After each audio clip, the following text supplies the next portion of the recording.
37. jelete soru cevap bölümünden. Elhamdülillahi Rabbil alemin.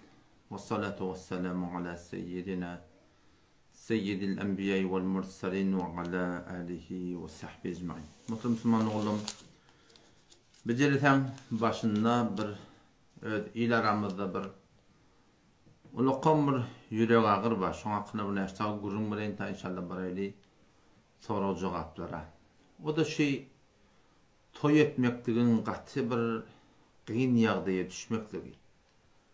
Gynasakda türkmen il arasynda göz için kandatlary biz gynaldypdyr. Göz etýärler. İlla maşallah.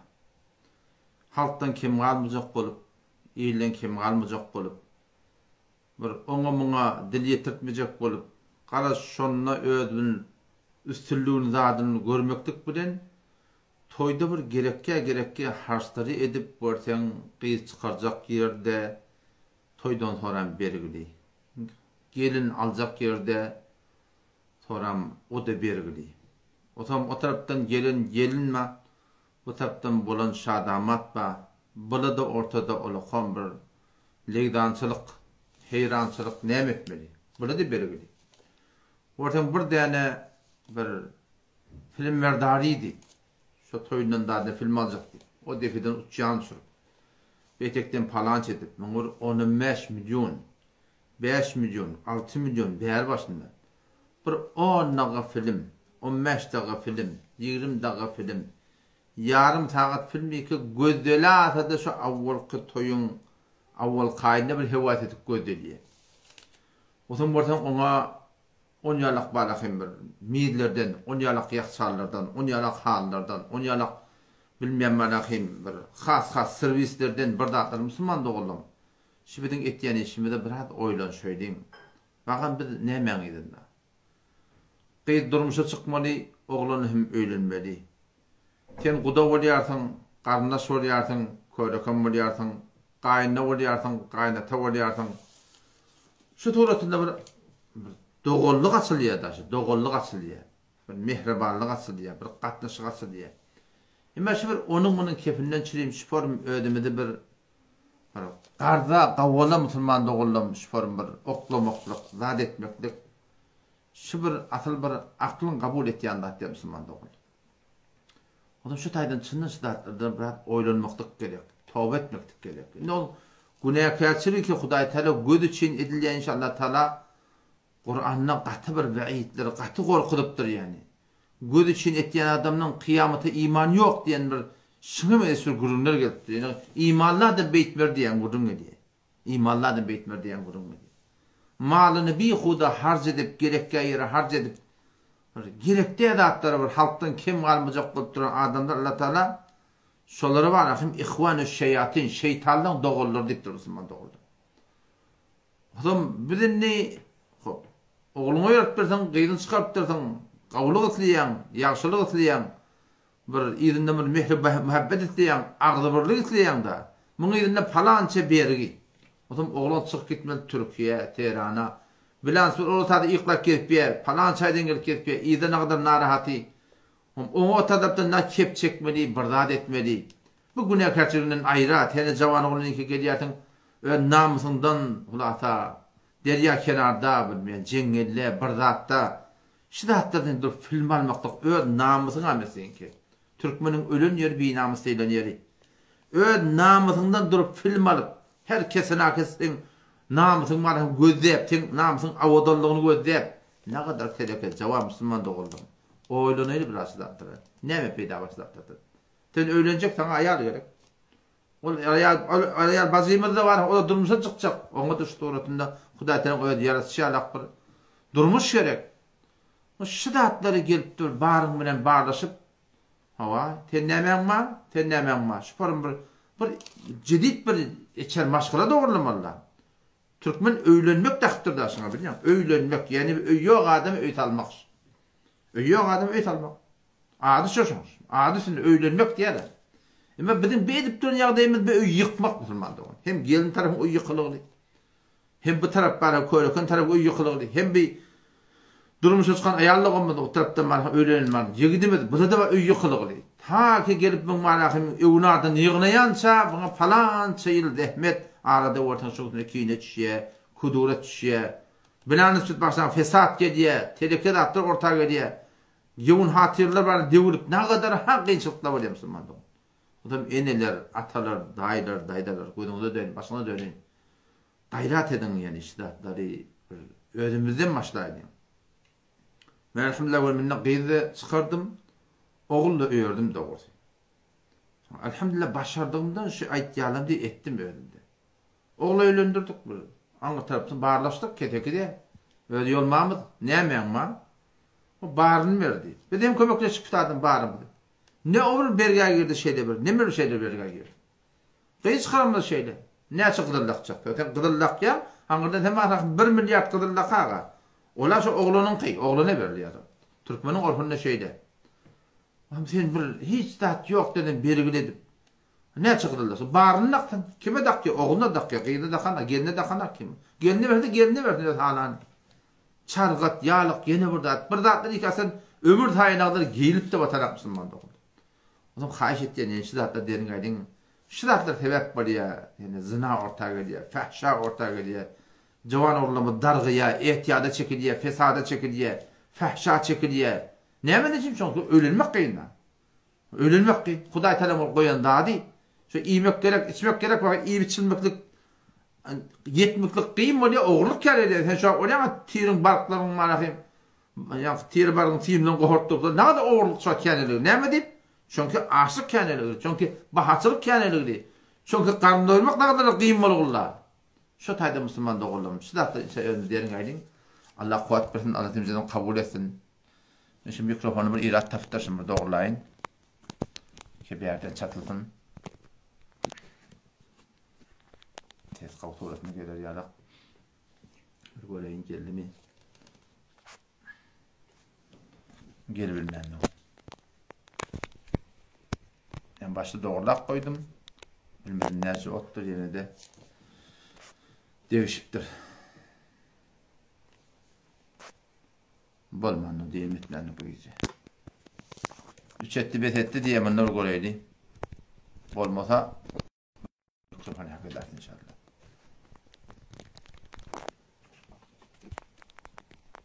Ha. Olacak mı? Bolman orada yarak oluyor bu gece. Ha. Olmasa biz de koyarız kenarda. Olacak iş yok. Onuşma yandı. Baraylı gurumlara. Sorğular da atlara.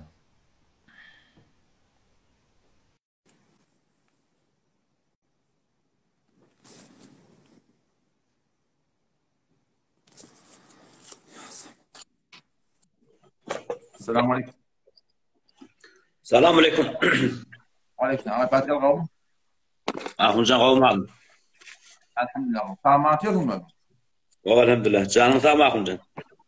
Kavum elhamdülillah kavum. Cana Fatih sorun mu? Ahuncan şi cumbo günü çay oyunu cumbo kılyan yerde mehman gelse namaz öğleni namaz cumbani öğle namazı cemaat okuyup kılyan. Yo doğru değil. Haytı bir yerde cuma namazı okuyulayan olsa öğle namazı cemaat etmeklik doğru değil. Her kim öğle başını öğle okuyor. Fırada okuyum orayı. Hatmen fırada okuyor. Fakat bir yada ödüşürüm şimdi yankı kuşinde koyar şimdi ken geçen yankı cuma mehman geldi. Şun şeyle aydamda ken öyle soğutla olurluktu. Doğru. Ken şun şey deyip aydamda kabul etmeyen kulağında cemaat okuydular. Yani koronan ödünde de şükürün bolu da o da dikkat edin. Hukum şeyle haytı bir odur derekli cuma okuyulmasa haytı bir odur derekli cumadan qalsan haytı bir odur derekli cuma yetişmeden öğlen gelip okuyacak adam oyunda haytı bir yerde şu cuma okuyulayan şehirde cemaat etmeklik öğlen doğru der. Belki her kim öyle cüdagane okuymuyor.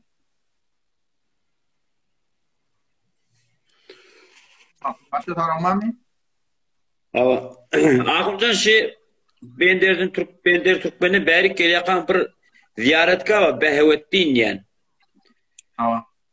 Kabristan mi? Şu Behawettin yol min bir adamy bir öğretmen siltoriyanna bir maňa bir sual bolup dur. Bir adamy ya bir tarikat mi? Bir şon bir ma tawzi berip düşündüp berden agça. Bu hakkında Şeyh Bahattin Nakşibendi rahmetullahi aleyhi ol Özbekistan, Tacikistan o vakan adamdı. O Şah Nakşibendi diye tarikat Nakşibendin var. O kollarının var. Şol barahim Bahattin yerler şon adı şol. O zaman barahim bu tada Türkmenlimin hakkında bir tada bir aydılyan destan var. Bir hekat var arada ki aydılışından işte bir oturup giden yeri, gelip giden yeri. Bardadı deyip şon adına daklıptır işte. O zaman Ahmet Çokuryan'ın bir hudaylıklardan biri oturup turunla gelip gidenle, burada edenle Diyanet taydan o tayda onunla bir falan bir fadilet, falan bir soğap yine burada akba diyen gurun yok. Hatta ki boluptur sünnet-i Resulullah sallallahu aleyhi ve sellem'de Peygamber Aleyhisselam öz vaatında yani şuna Çokuryan'da ferezen falan fadilette bağ olsa falan soğapta bağ olsa ki beyni burada yok öyle bir yerdeki falan evliya falan veli işlerde oturup gidip de burada değil. Bunun hakkında böyle bir gurun yok arada. Elbette ne?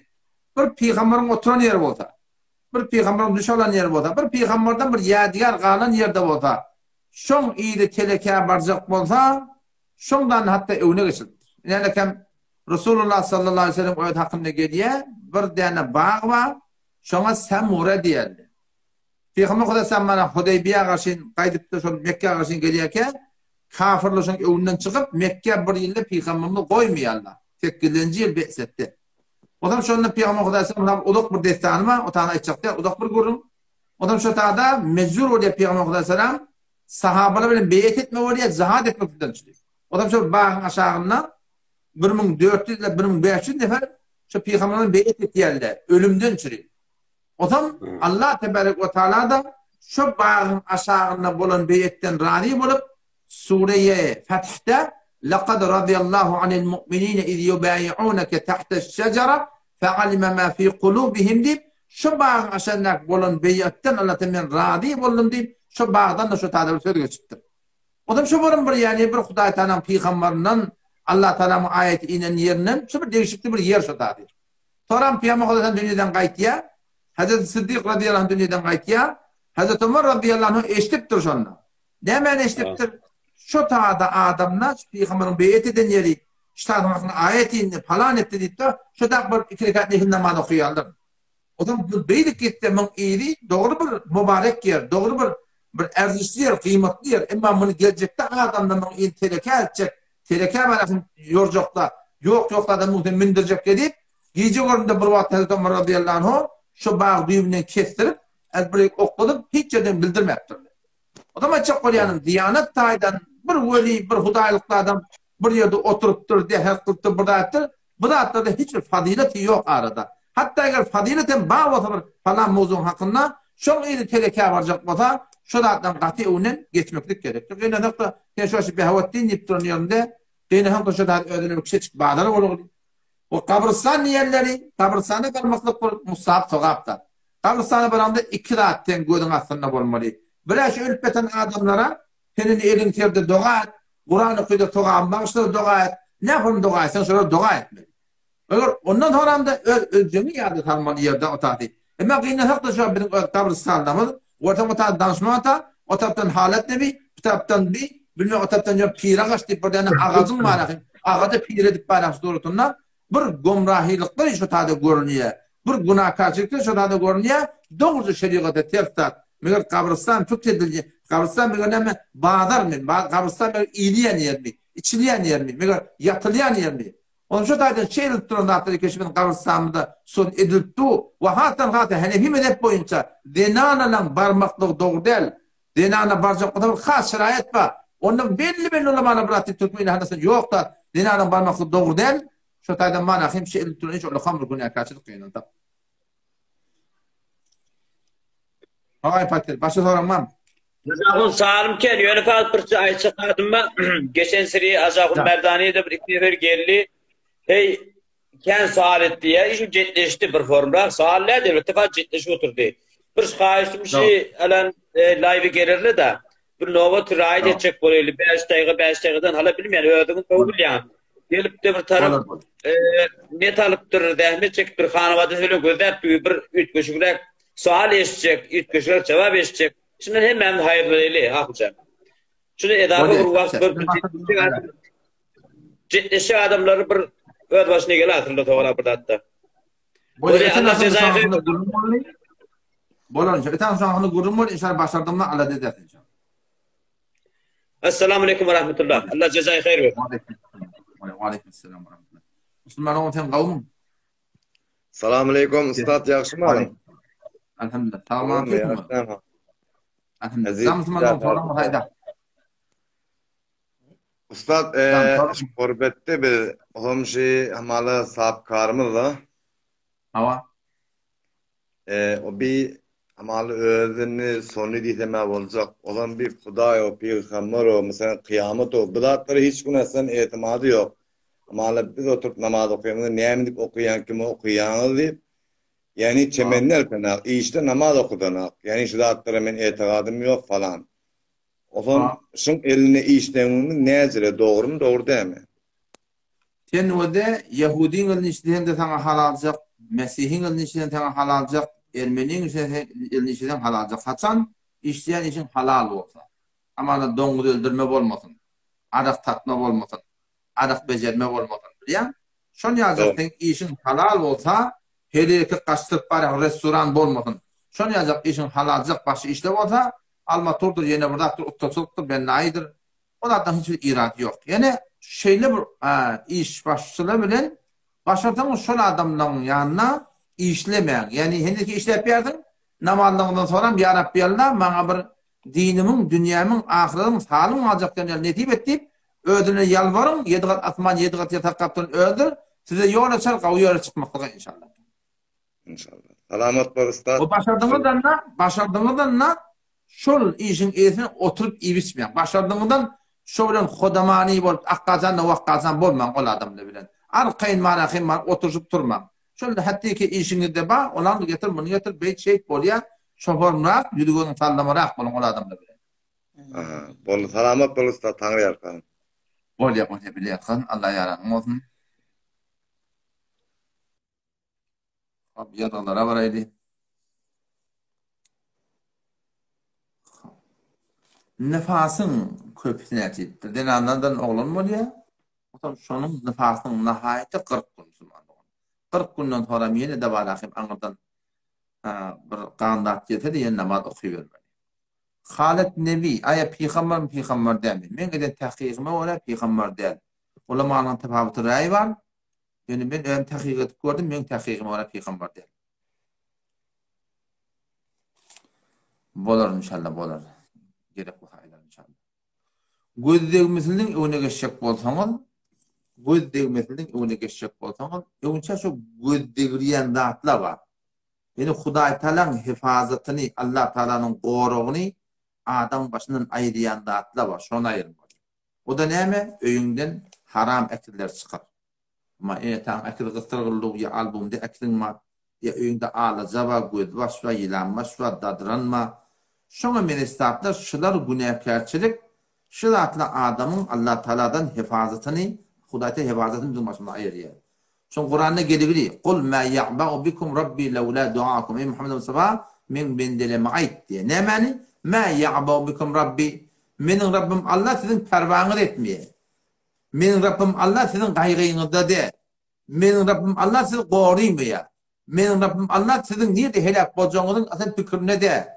Bila teşbih. Hasan, levla duakum. Eğer Huday Teala ibadetiniz, itaatiniz olmasa, Huday'a öyle bolmaktan olmasa, Huday Teala meyhen gayrıyımda dedi. O zaman şu daydan malakın başta bir ön günahkarçılıklarından çıkmalı. Şu daydan bir koruyulacak oldu. O zaman şu daydan ilk mühim telinler 5 vakit namaz. Namaz iş bitirir, bir namaz iş bitirir deyiptir. Namazın cayine geldi, şun bereketinden köpten koruyulacaksın. Namaz okuymasan, namazı doğurdurmasan başına ne emek giremeli? Cadu olsan da olameli. Sen vücuduna zindagi giremeli. Ne olsa olameli. Çünkü ne mi? Vaktiki iblis aleyhillâne. adama ta başını eğmektir da iblis Hudaýyň gafyndan tawupdyr. Bunu men musulmanlar diýipdi, güne bäşet adany çekipdi, Türkmenlen kamatda ba, onu da Hudaýa başyny eğmeli. Odan buna kadar tereke bolur. Ol iblis diňe bir tarap Hudaýa başyny eğmekdir. Bu güne bäşet Hudaýa başyny eğmeli bilýär. Odan şundan agada tereke adam ýok bolýar. Odan belli bir adamy Hudaýa tarap başyna niýe getirdik getirämeli. Ondan sonra namazından sonra Ayetul Kursi'ni okumak. Namazdan töketýär, sünnetler bilen gabat. Peygamberimiz diýipdir, Ayetul Kursi'ni her kim okuysa ölümden başladığı derman ettir. Değil mi? Ölümün ona geçecek Ayetul Kursi. Başka her nemen ona geçecektir. O da şu doğrultusunda üç tane kul var. Kul huvallahu ahad, kul avzu bil felak, bi rabbin nas. Ertinde manzara okuyan, elini çüpleyen, elin yetdiyen yerine man imanı oturtyan. O bir de akşam namazdan sonra bir şey etiyordum. Başla. Gece yatacak olan şey etiyordum hava. Gece yatacak olan üç tane kul okuyup imanı oturtuyordum. Elin yeten yerinden şu doğrultusunda şuratların bereketini adamdan koruyor.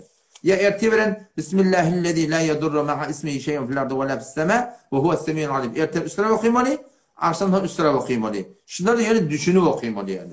Düşünüp okuymalı. 7 taraf ertin namazdan sonra 7 taraf akşamdan sonra ahir sure-i Tevbe. Sure-i Tevbe'nin ki ahir ayeti var. Kul hasbiyallah'da şu hasbiyallah'dan okuymalı. Hasbiyallahu la ilahe illahu aleyhi tevekkeltu ve huve rabbul arşil azim. 7 taraf şunu okuymalı. Ertin namazdan 7 taraf akşamdan 7 taraf. Toramda yankı. Ertin namazdan sonra Sure-i Haşr'ın ahiri 3 tane ayet var. Huvallahu lezî la ilahe illahu. Her kim şu Sure-i Haşr'ın ahir 3 ayetini okuyor da gitti Peygamberimiz. Ertin namazdan sonra okuyor bir taraf, akşamdan sonra bir taraf okuyor. Awwalda da Euzu billahi mineşşeytanirracim diye, Euzu billahi es-semî'il alim mineşşeytanirracim diye. O zaman şöyle okuyor da 70 bin ferişte şurada bir ertin namaz okuyor da ta akşama çelim şuna haberdar ediptir. O akşam namazdan sonra okuyor da ta damatyanca şurada adamı haberdar ediptir. O zaman şu tayda inşallah taşıratı etsek şunun bereketine var ahmet qorulacak. O zaman bunlar yani biz ne yaparım değil. Akuna ne kadar da aytdın Mehmet kulakta alanak, zihinde alanak bir kitap vardır Da'avat-ı Salihat. Orada Jalahun Gummede vartan, akla vartan böyle şeyler. Bu kitapçı dualı ve ehl-i sünnetin ki Da'avat-ı Salihat diye, Hesnul Muslim diye. Şu kitaptan altamız, şu kitaplarda umumi şu dualı şu erteli akşam okuymalı dualı şolar inşallah kaim olmalı. Öyden çıkanda Bismillahi tevekkeltu alallah ve la havle ve la kuvvete illa billah. Şu zaten aytçın yarak düşünüp aytmalı yani. Şu düşünmeklik beter şu manahın ten manahı yüreğine cahilesmekliğine Allah Teala'nın makbul olmakına sebep oluyor. O zaman şu doğrultuda şu zaten etek burada hem burada hatta var. Oğluncuklamı değil, daşarık gidenine avdallamaydı.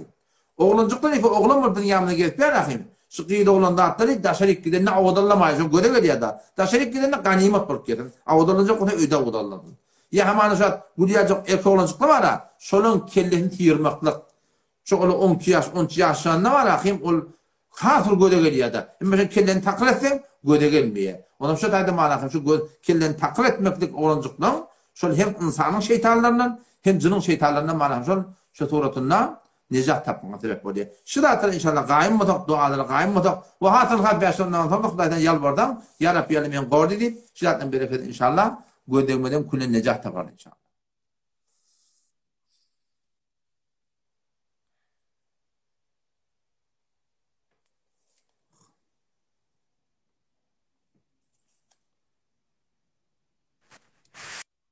Selamun aleyküm.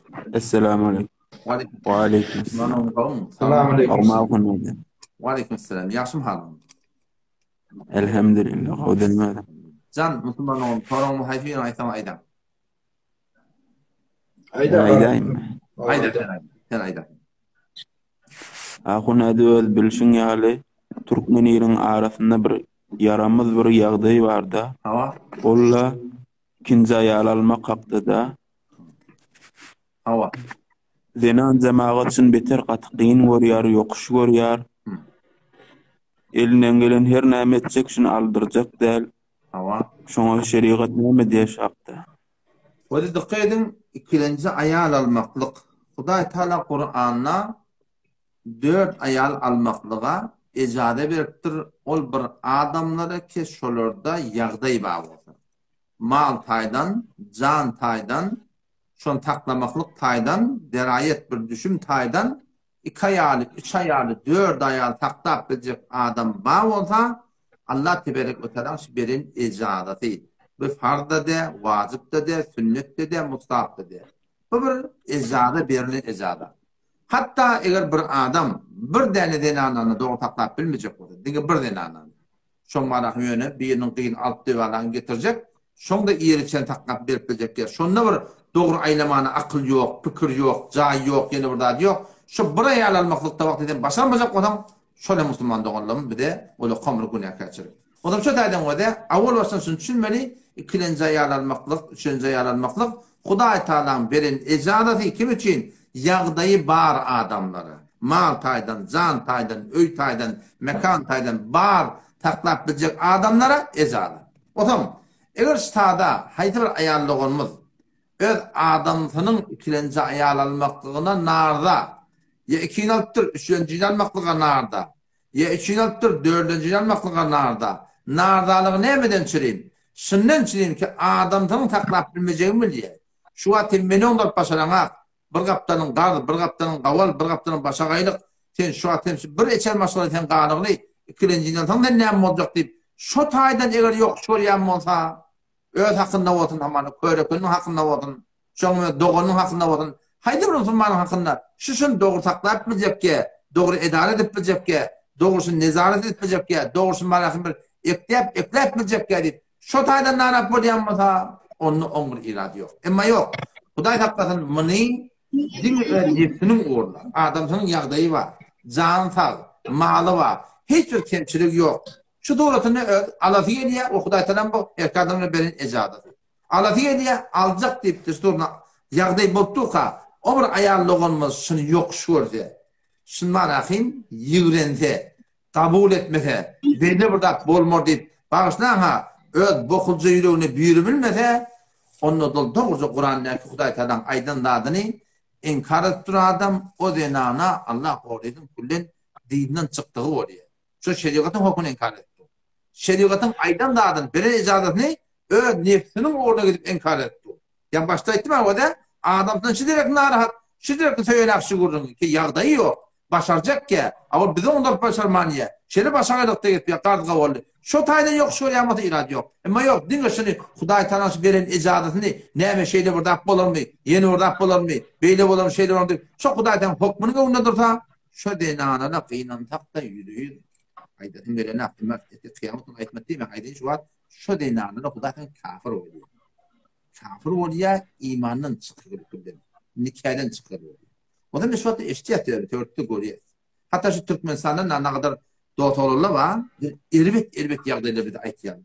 Ağa demiyor, hem adım var diye. Hem adım var diye. Denananda 50 hem sakta benimle, başka öyüm de var diye.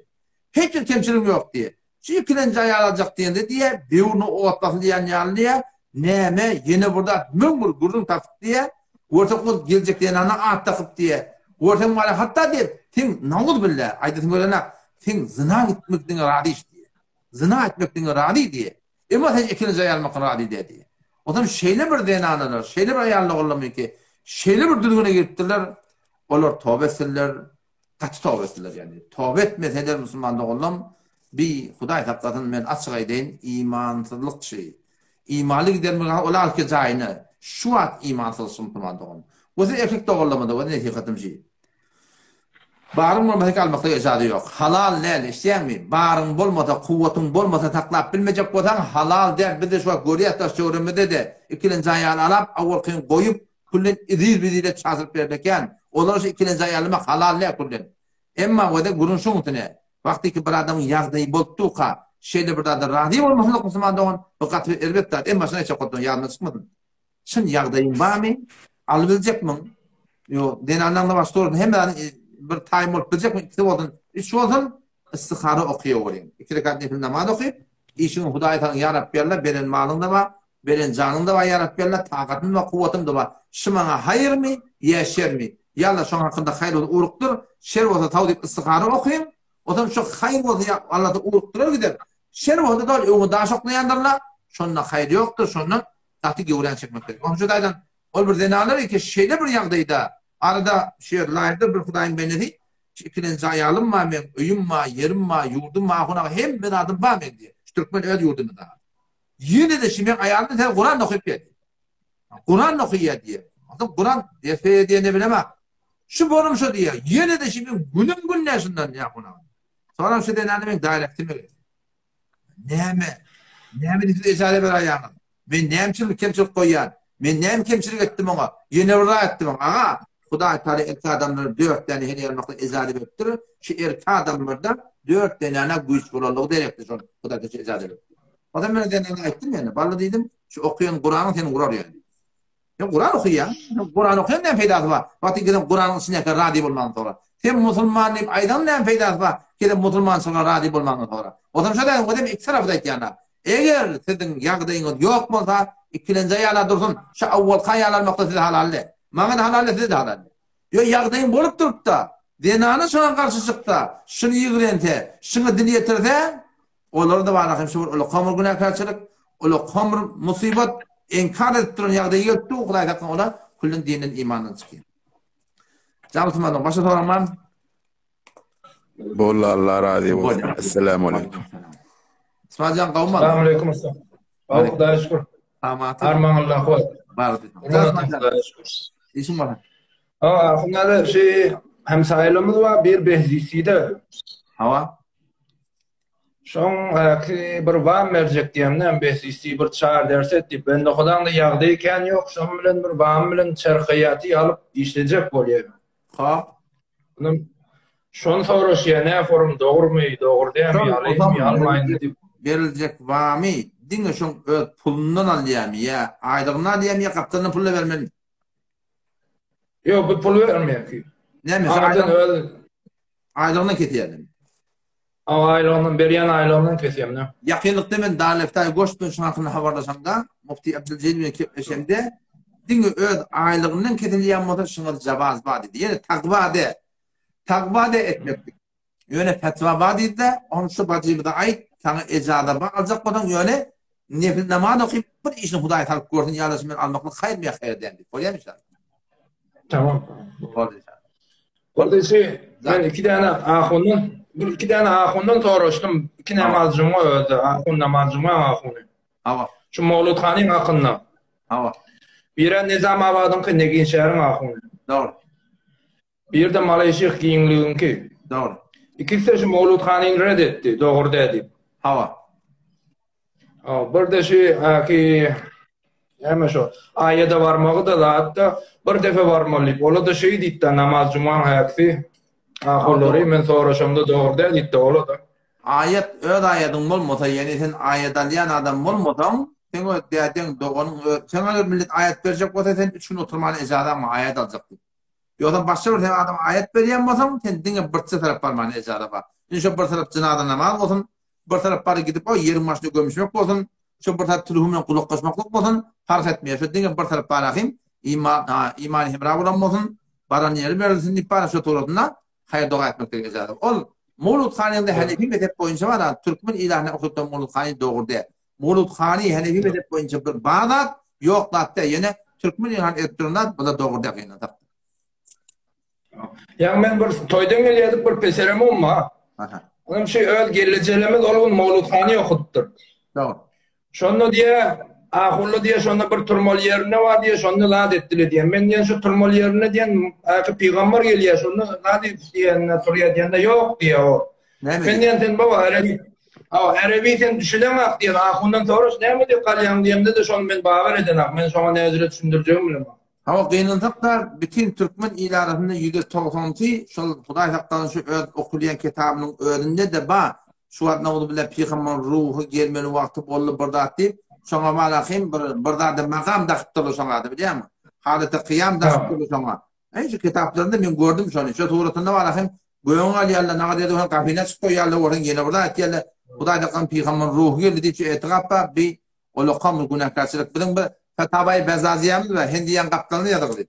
Fetavai Bezaziye 6. cildinde 328. sefetinde şu tadı geriye bir adam nikah etiye, nikah edende kim şayet? Hudaý bilen Peygamber şayet dedi, şu adam kafir dedi. Ne mi dedi? Şun herze ahit bolmaklık, hazır nazır olmaklık Allah Teala sıfatı. Sen gibi mahluka vermeklik. Mümkünlerde mevlud okuyor diye. Her gaytaba göğen altı Peygamber getirdi. Bu Allah Teala sıfatı. Bu bir ulukamır günahkarçı. Bu aslında doğru değil. Doğru, tamam. Olu jazakumullah. Bolýar Esmajan. Allah kuwat bersin. Bolýar. İşiniz iyi görüpin. Olu Allah kuwat bersin. Olu selamat. Allah kabul et. Assalamu aleykum ve rahmetullah. Allah Teala kabul etsin. Bir vatta birin çeken Ahmet'den millet bir de kıyın mukadiye. Bir de aslan kıyınsı yok Müslüman. Allah Teala'nın belayının ihsani, enşirah sadri, birin yürek giymiştigi, bir sevdile, söydüle, yamanladılar, klip bordular, bardat etti, bizim kaptanından geçiyor doğru. Diydini, diymedini bir desten, sonra ne bileyim ör niyetimden ör haberler. Halkın evini, yamanlani, yine burada Müslümanların halk et batana yapmağı. Öyle Kuda Teala'nın ihsanını barahim, Allah'ın fazlında millet, yamanlaha da düşünmeyeni yamanlaya deyip düşünüyor Müslümanlar. Allah'tan ihsan, bu da bir keyfini et ya da. Sahame edalet şeylemi. Hava izada var. Fetvatı ki halallat. Cumğa namazda Peygamber'in adı gediyor. Şunun salavatı yürekten iyi vermelidir. Dilden iyi vermelidir. Bir de o dikkat edin. Böyle şimdi bazen görüyorum. Cumğa namazını falan. Bu tarafta bir salamlaşı, o da o tarafta salamlaşı. Yok da taşı. Şu kullun ehli sünnete ters saatçı. Peygamber'in ne dedi? Esselamu indel liqadiktir. Peygamber salamşı tataşan vatan diptir. Tataşan vatan salamlaşı diye bir adama. Şunu elleşin diye de bilece otu yeni bir de çıkıp geliyen bu tada var akin bir hoşşoşmalı bir talam diyen grubu yok. Şu da halaf sünnet Müslümanlık olan. Bilmeyelim diye zaman imamlarına gerekti ki şidatlara ayetler düşündürtüldü. Yarmaya da onun tavsiye değil, kanıtlı değil. Bir de şu Türk meselede de bir de yaşap ettik ondan.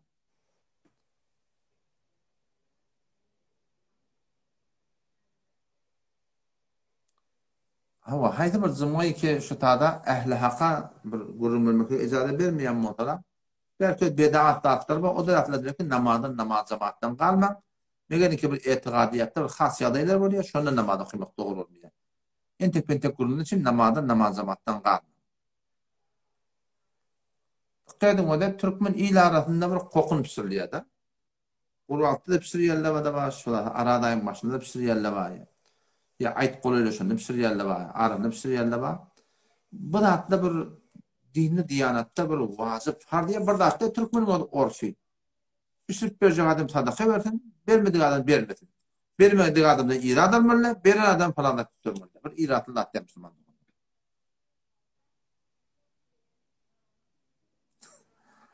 Hava şey deydiler şu an. Metin sehne deyiptir diye, edi Türkmen deyiptir diye. Subhanallah. Ama ben de gördüm ki, ben Hudayım benim hakkında aytmalıdır ayttım, dimelidir didim. O indim başımda savudum da, haytan moşu sahip kepledi, aytacağını ayttı. Avvalla şunun hakkında mümkün hassasiyet koydum. Ne bileyim şunun öz şahsiyetinden difa etmeliyim. Öz tarikatımdan difa etmeliyim. Öz ondan o aydan keplemeden haklılığını bir var hem difa etmedik. Şimdi ihtimal anam götürecekti aradan. Şu taydan bana bir katı olan kılıklı durduk. Şimdi kalemde Murşid sahip öyle ortaya geldi. Hem de hatta aytti, didi. O yan bir aytçıyan kurunu ben hiç öyle sen bana erzişi yok Müslüman oldu. Beni hayatı bırak dedi ki Akbaryan tertibinde bir töhmet terk edip milleti kalıt fıkı yok koca kota ol ayrı bir grup. O haramda subhanallah. Türkmen benim odam şeriat boyunca el-beyyinetü lil-mudda'i diye. Yani bir adam burada iddia et diye şuna ne gerek? Delil gerek. İki tane şahit gerek. Şu burada sabit edecek olsun. Aytiyen keveten şu konu ol bile şu da bol havalı amalı diyeyim hep bırakayım.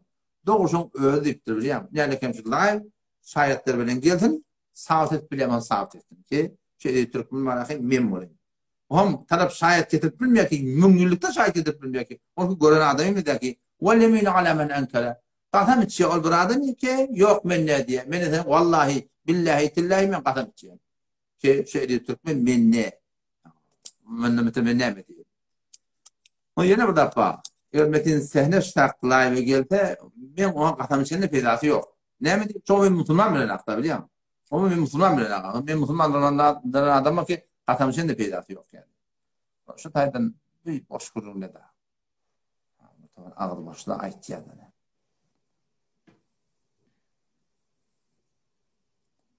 Böyle değil Müslümanlar oradan sorular vardı pedal vurulma başına var yani. Ya Allah. Selamun aleyküm. Selamun aleyküm. Ve aleyküm selam. Selamun aleyküm. Alo. Selam. Selamun aleyküm. Yaşım hanım. Nerede? Akune da Omar. Elhamdülillah. Kavmiyordum. Allah kuvatta. Diyetine koy. Zamsıman oğlum. Torun hayda. Diş ektirmek nedir Akune'de? Diş doldurmak, diş ektirmek, şoför marahim. Baştaki bir datları koyuyorlar arada. Şolun hemen icada var. Hiçbir irat yok. Ektirmekte icadı yok. İcadı bayi. Dinçilik yok. Hiç önemli değil. Dişim ektir, dişim doldur irat. Hop başla. Bir dişi zinana meçitte var ya hop bir tor zinanalar. Tamam. Şumat bada akla mantıqalında var atıştırma falan edip. Orada mı? Tamam. Men hafızı Kur'an şu merdim zinanaların uyuşuriye mesela birden atayım da sen bir fers getir diyorsun. Bir radide mesela men öyle olalım ki veremek ki mesela ki şu doğru mu sonra? Meçitte yatıp duruyor men peygamber dişime girdi o. Falan o öz erini mesela öz şagirdlerinin birini takıttır. Hadi Müslüman da oğlum. Görme dönem, başına dönemde şeriat boyunca denana cemaat mescidi eğer namazın süreyim baryan olsa Hanefi metip boyunca doğru değil. Eğer zımgı namazın süreyim denanala mescide barzak olsa 3 tane şert bilen bazen ulamalı icazı verildi. Mescide barzak olsa yola ayrı olmalı.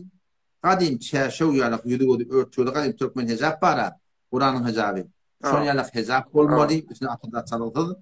Bu burada şu tuğratında yani mehrem bilen gitmeli. Zımbığa namazda son yalaklarda barzak olsa şu tuğratında icazı var. Yoksa dinarlı mescide barmakta doğru derdi. Sen doğru.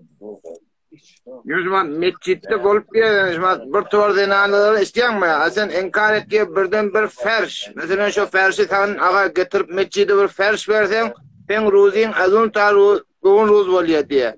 Şu necek doğru meşahat taraf razı da olsun eri. Taraf rahat da olsun yani. Havada kulen şeriat boyunca Resulullah sallallahu aleyhi ve sellem mübarek sözü var. Bir adamın başka bir adamın malı hasan halal oluyor.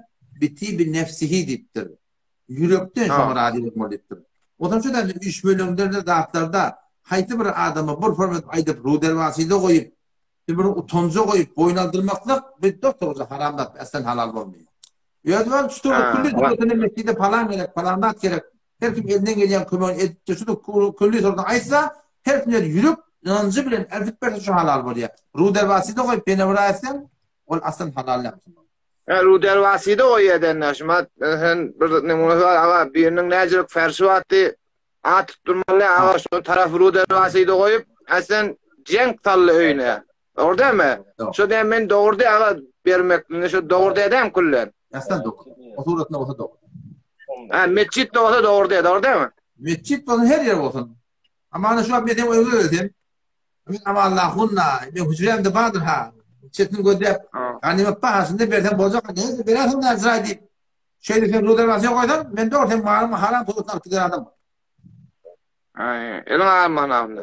Valla Müslüman. Vallahi. Vallahi. Karvan ten kavmum. Sesim isteyen. Assalamu alaikum ve rahmetullah. Ben ödüm çıkar ağa. Davut. Bol neyse Davut. Allah inşallah. Ana olan kavmum. Assalamu alaikum ve rahmetullah. O siz zaman mısınız? Tamam. Canım tamam mı? O canım olsun. Canım Müslüman torun hayda.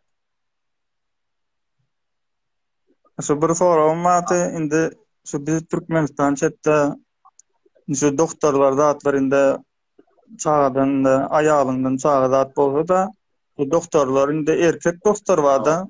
Şu erkek doktor doğru indi şu näl bolýar karşı. Eger bana esasy şu bulanı vuracı erkek. Eger başça dinan doktor bolmasa ya dinan doktor de ba seni musulmanın harzı haracağız şon gücün çatmayan moda şon yanak ýagdaýlarda ejada ba.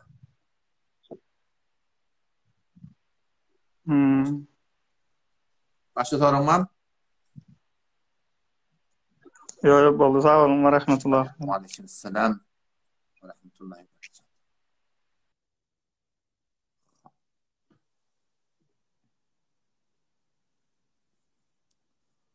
Ben bilmedim, tədəq ediyərdən adi diriden ediyəmi? Etekten gelen şey. Arada hakkı şey bulmayan matağa şey. Hakkı öyle.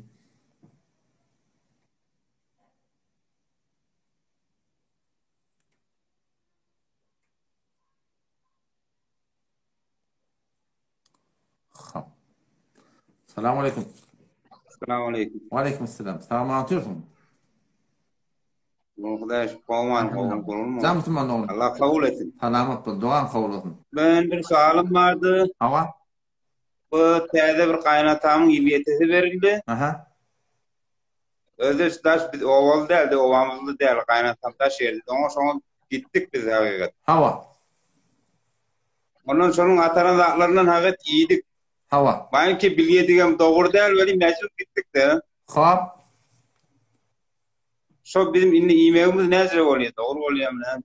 Kardeşim. O da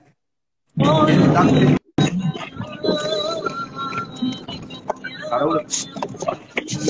Burada pasal döndür. Radyo burada pasal döndür.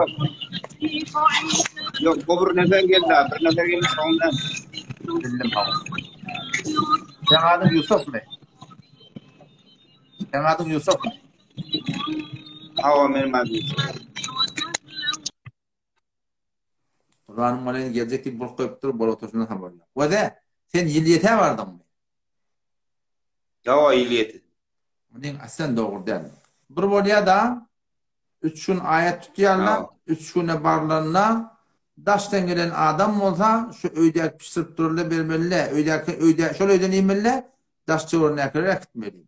O bu kulun yilliyete tutman ödü ya haram ya haram hükmünde. Eğer şu meyyitin malından verilen olsa şu gelen adamlara kim bölünmeptir da dedilmeptir. Sagiri oğlun navıtı içinde ola var hem settirse haram. Yok meyyitin malı da ortada. Ola kon adam öz bir radi diyse bu da mikro terimi haramın bir qarşı bəyətini mərəxin fasiləsi var. Onun için de inşallah xan sana tövbe edin de başı yolun diyor mu? Ola kon yanlış muhtemel olur. Bir de gittik o taydan daşta o tayda kaldığım bir geceydi mecbur e-mail olduk den sonra. Sen şol bişirilen zaten e-maillemişsin. Dükkandan yerdin, başa doğasına vardın. Gidip dedin gitmeyen doğru. Şun yerlikte tutmanlar kulen doğru. Indiki barıp dursan orada dahi vardır, doğat vardır, baza vardır. Birinin önüne giderdin. Şonu bişirilen zaten e-maildin de hem kurbanım. Ha, bozdu da bozdu. Tövbe edin inşallah. Tövbe edin inşallah. Bolya Allah yaranmaz. Bolya tane. Hayşettiyen selamun aleyküm.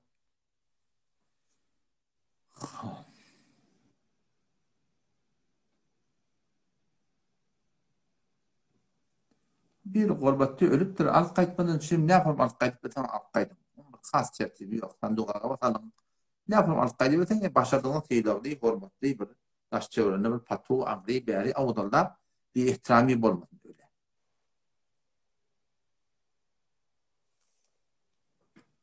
Tada da bir yer deyiptir. Ki ne mi deyip hukmi imam adamdan etmeyemem. Allah millek ne bu şey deyip etmeyemem. Çünkü şu mesele hakkında imam adamdan hukum yok.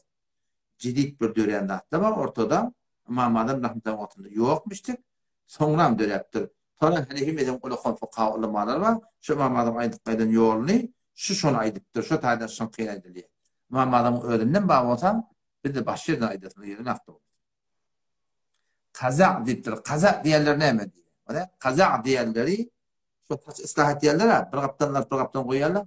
Sonra kaza diyenler. Peygamber sonra ne ediptir? Bu neye karşılık şöyle deyiptir. Taçını tiyecek kadar ama şu duruşuna si vur. 30. vur şımal numarına 25'den numarını vur. Bütün ya koymanı ya bütün tiyirmanı. Tiyir baklıkta ne var? Kulöre düğünden ayır. Ola kara koyuyordun mu vuruyorsun? Yani bütün ayırıp bütün koymanı. Kaptanlar o kaptanı koysam ola kamlı bu ne karşılık.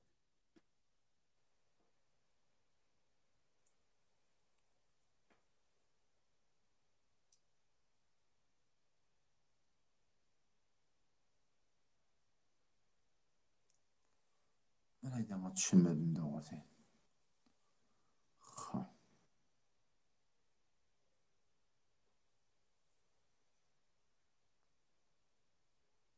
Bir vatlı bolya deyipti da biri. Soramanı yer yok diye. Nimet bildi. Sen ne etme otu var akim ten şotada. Ulan bu adamın tormanı yeri yok. Yoktu gıyratul humma. Ulan şurada çıkır elim tormanı yer tapır diye. Bu hatta kopur zat bolmasa otur ikini sen de Hudaýdan yalvar yalla men näme deýin. Belki mala Hudaý taala ahlakyny ora ýüregiňe dogurda oklasyn inşallah.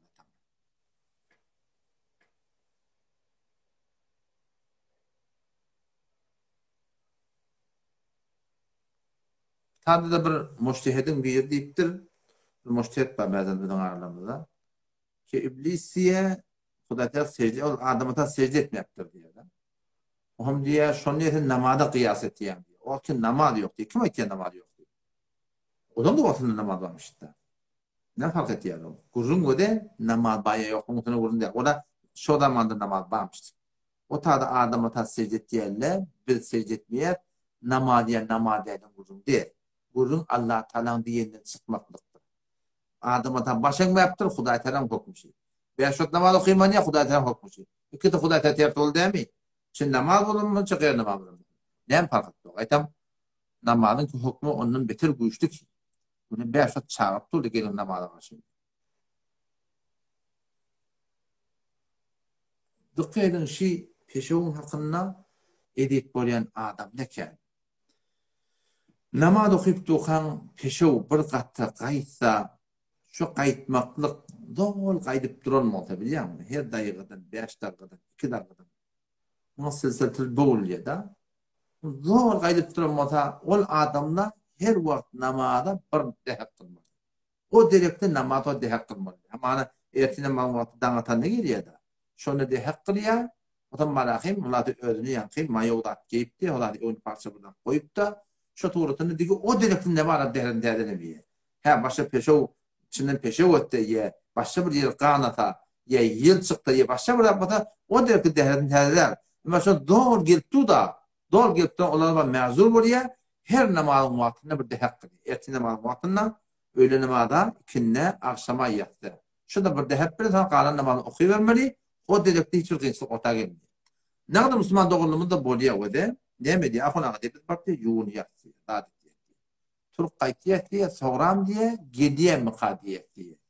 Gediýän miqadiýetin gödeýän gelenek. Muňa weswese diýilýär. Ol adamlar näme etmeli? İmam Azam rahmetullahi aleyh müşähidi bar.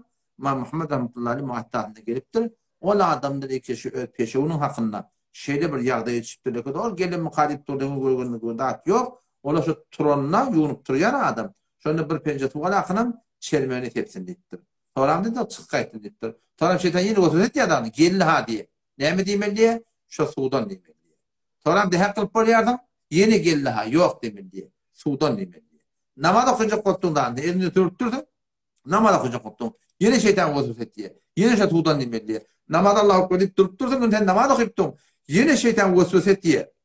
Gelin ha diye. Geldiğinizden tamam emir demel diye. Men namaz okuyacak diye. Sen namaz okuyacak. Sen işin olmaz demel diye. Cehenneme de men girecek. Angraktı gidip de şu şeytan aytmıyor. Bu kimin hakkında var? Vazifete oluyor adamlar. Vazifete oluyor ama da çok savunmayı inne vermeyen adam. Yok olsun gitti. Kâhide de var.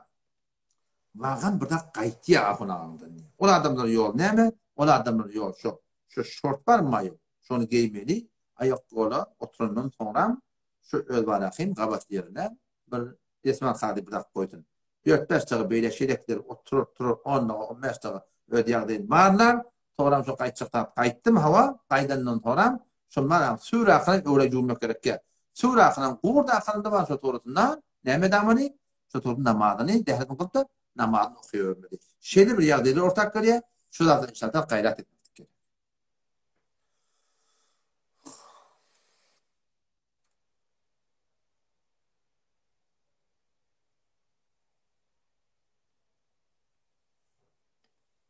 Hakkureli.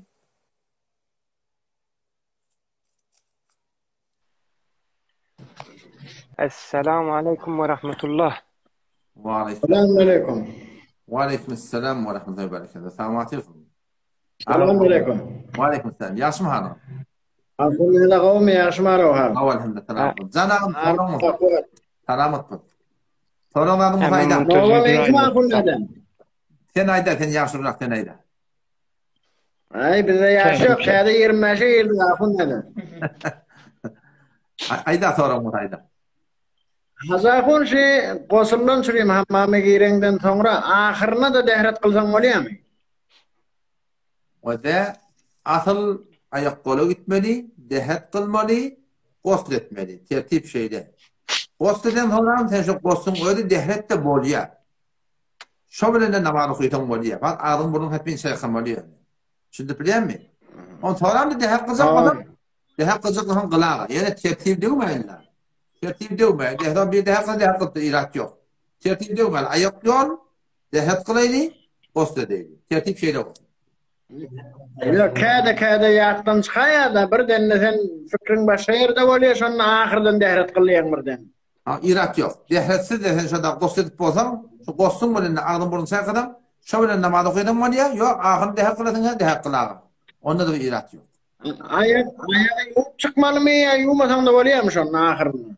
Ahirinde sen bana akın, eğer bana akın, hamam düşedirin, tap arasacak olsa, yumanın benimle irat yok. Evet hazakun men şun Instagram'da bir defer gördüm Hudaya zada seviye. Estağfurullah. Huday yok diye. Huday yok diye. Şimdi bilen men hali bir mecik doğrusu senemen ettim. Men dedim sen nereden döredin dedim. Kim döretti sen dedim. Sen nezir şu dünyaya geldin dedim. Bereketli. Anla diye men enem atam dünyaya getirdi. Enem atam dünyaya getiren olsa dedim. Enem atamı kim getiriptir? Ondan ağırdakiler kim getiriptir diyem de özüne göre bir gurrun tapyaşın yalan ki Xuda nababer da bula. Doğru. Şıla adamla bilen yani mene göteremek. Şimdi benim cihad etsen de mene özüm azat mı kadiyem? Ya doğrudur. O hakkında elinden geleni etmeli ki. Diyor ne neme? Ola adamlar bir adam bir Xudaysa gumrah etmeyen ters düşme düşüyor da adamlar düşüyor. Aklı bilen hem bilad anhım derinecek boluyor. Hem bilad bilecek boluyor. Adamlar özünün şu an ne yaparım Hasan dünyaya geleni bilene, kalbinin ne yaparım kuruyanı bilene, kulyan ne yaparım işleyenini bilene, gözünün ne yaparım koruyanı bilene. Ama adamlar şu aklı bilen şu bir nihayet Xuday ki yediğat atman yediğat taklap dura. Hem bilad da şu an şuna bağlılar şunu inkar edecek olup başına gayet. Aklından ağlaşan da aklından ağlaşan. Xuday Teala Kur'an'na köp verirdi. Efela ta'kilun. Akıl etmeyelim diye. Şu adam akıl etmeklik bilen köp zaten onun ya da. Xuday Teala'nın da öz hakkında iman getirmeklik edekada aklın ulukon nafs.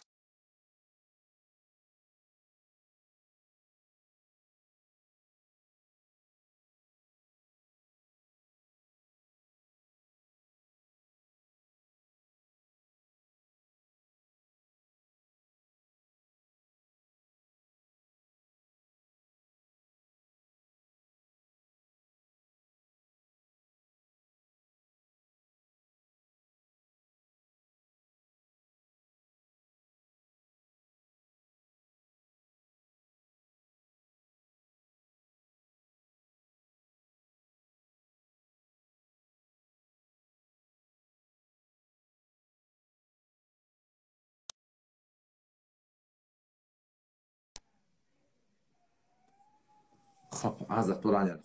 Elhamdülillah. Ama tarafın enterezi follow me. Orayni.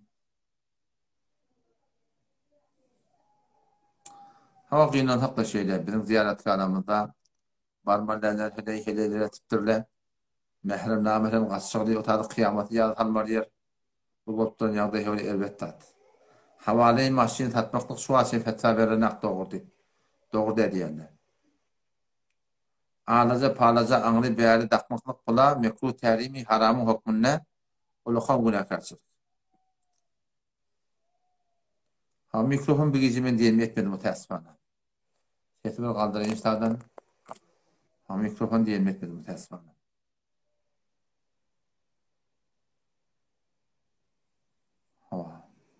Cezakumullah. Cemaat tebliğ önüne ulukan bir kavu hareket. Beşerti ki doğru tuğrunu idare oldu. Önüne ulukan bir kavu da. Gelini verilen, gelini daklayan kırıl, şol, yani oğlunun kıvolu yani.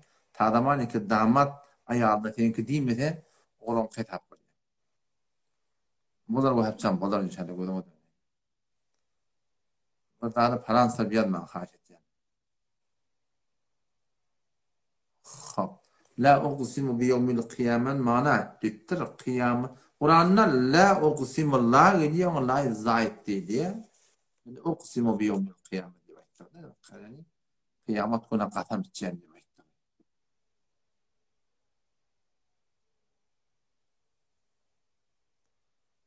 Dikkat edin ve de Hanefi mezhep boyunca zenanan adını tutup çağırmakta ecada var.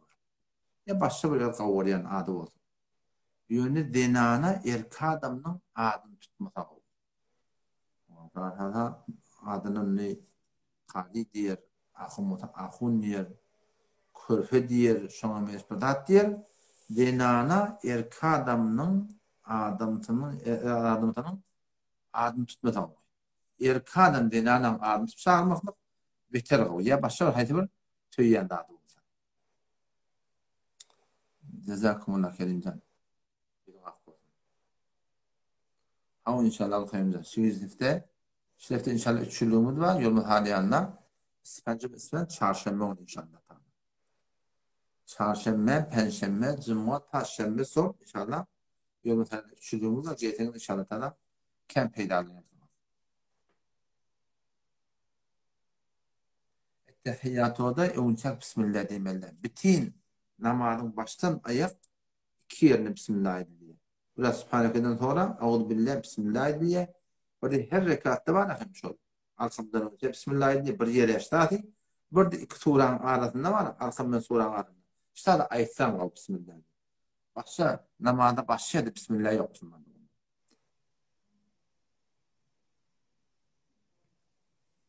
Avvakın namazda avvakı hepin namazın avvakı hepin masalağı çağıracak. Başka hepin.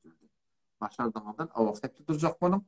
Eğer silap da iyidiniz diye kadamı verseniz o da önü cüdegane sokak diye.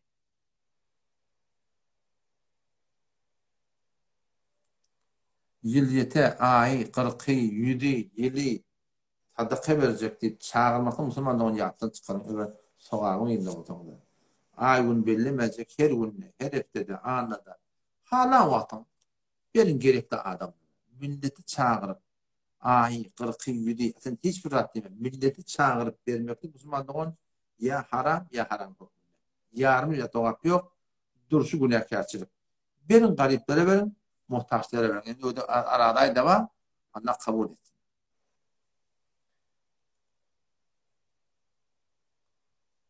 Peygamberin adi 10 kitaplarda Tevrat'ta İncil'de geliyor.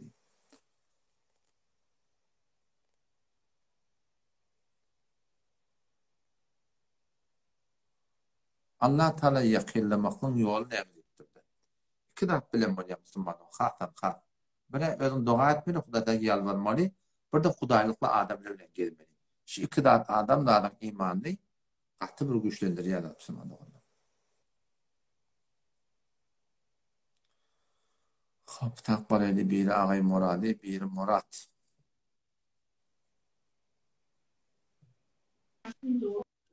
Şu vakit septenamine. Esselamu Aleyküm. Esselamu Aleyküm. Esselamu Aleyküm. Ve Aleyküm Selam. Yaxşım halım. Oldu Huday. Salamısın. Sorum kayda. Benim sağım vardı.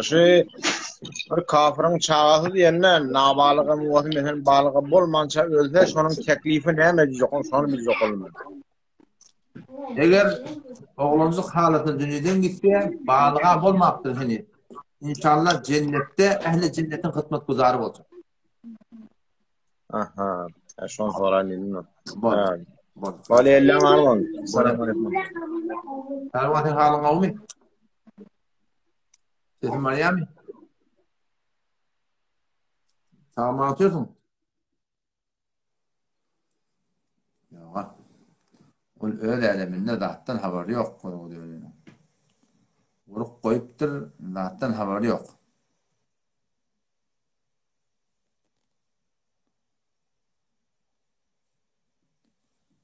Hop. Selamünaleyküm. Selamünaleyküm. Selamünaleyküm. Kundan qawm halam. Alhamdulillah. Tamam atıyorsun mu? Orgunatyn tanydyňmy? Yok, tanımadım. Ömür gellenin bilýän. Bir saat menden on säkede gurandan sunny şiýan gurrugunda.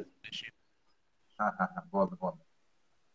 Ýanym olsun. Jamsy mana. Onam şu dostum diýdi bilýärmi? Indi men diýdi şu wagt şiýga bolmasam, heleýim de sonny bolmasa diýdi biziň hukmumyz näme bolýar diýdi şolaglar bilýärmi?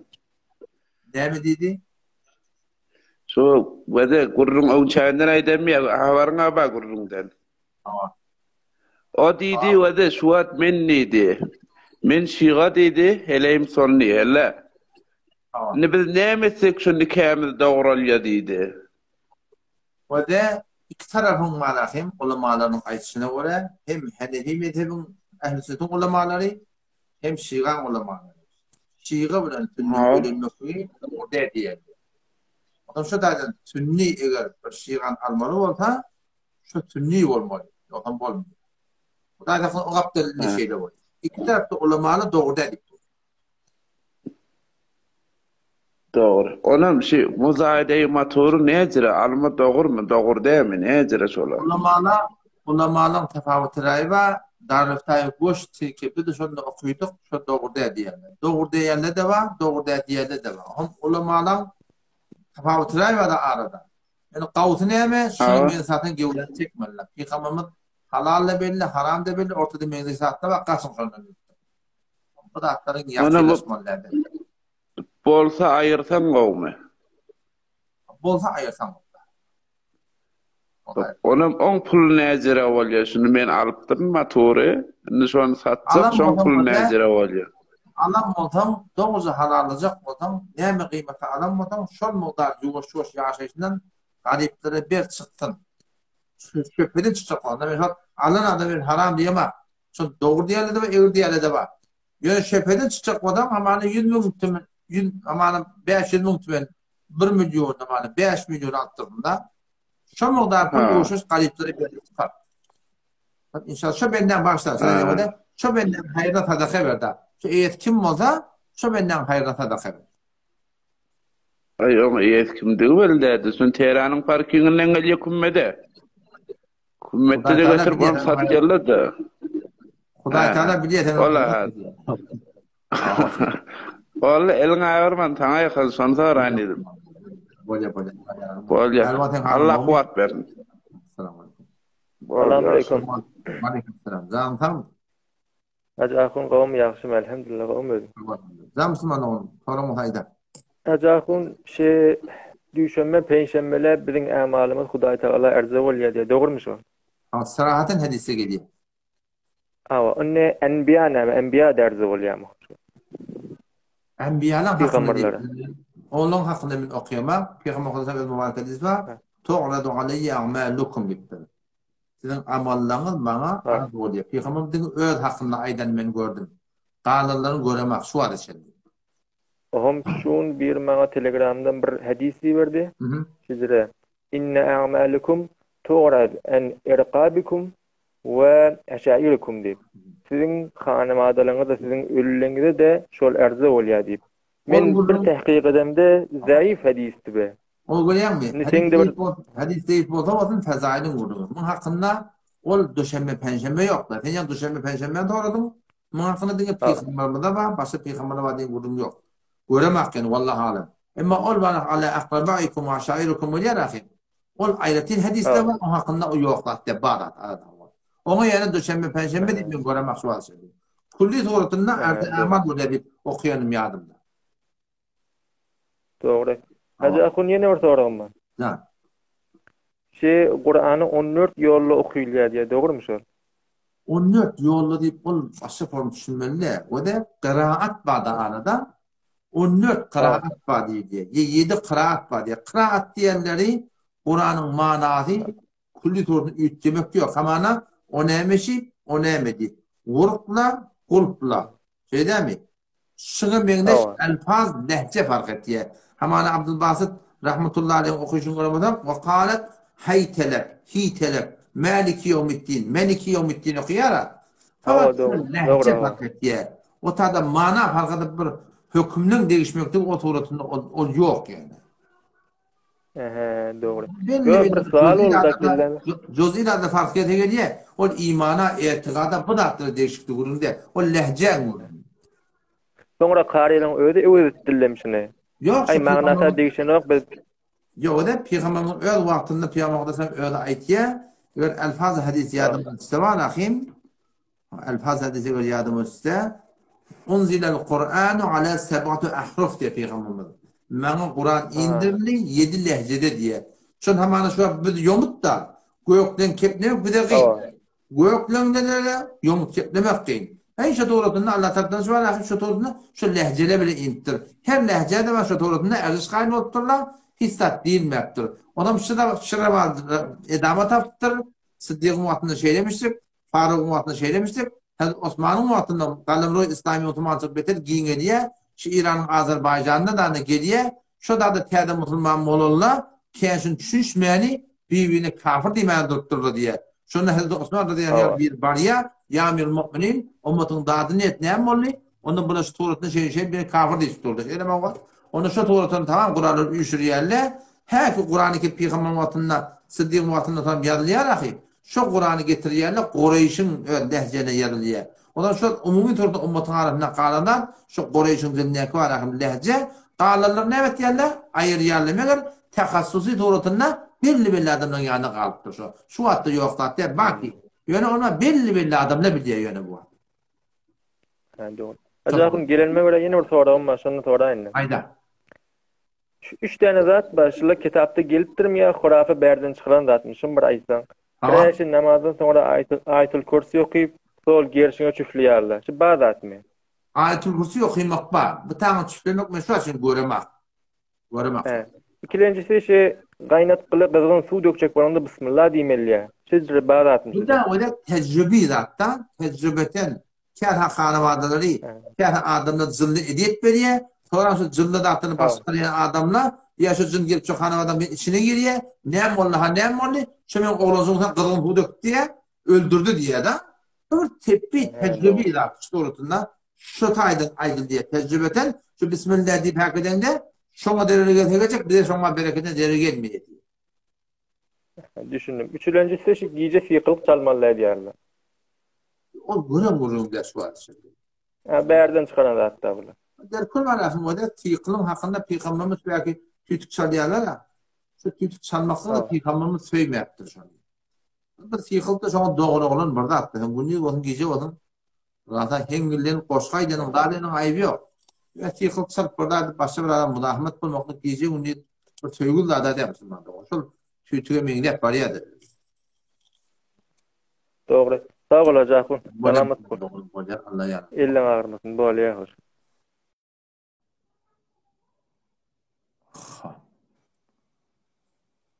Ya Allah sen razı ol. Havluk mağna ve çırak inşallah görmektiren. Bazı kariler var. Avadan tesbihin bir nefeste okuyarlar. O da için okuyuyorlar. Avadan Allah ecirden verir.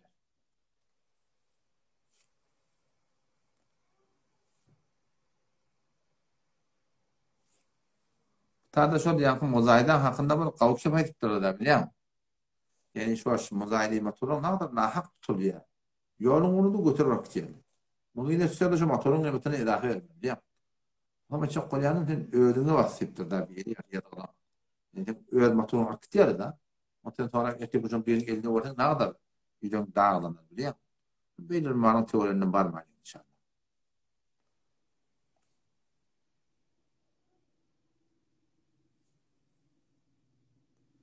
Bunu düşünüşmedim. Sargıda aytmalı.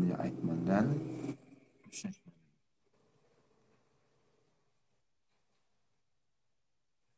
Zekat meseleleri hususi soran. Telefonda turdan. Tada hususi hazret yardım bunu hak etmek kıymalı. Rekabi bilen namaz okuymak. Bakayım o da namazda Allah Teala Kur'an'ı okuma ve hudu zinetekum inde kulli mescid.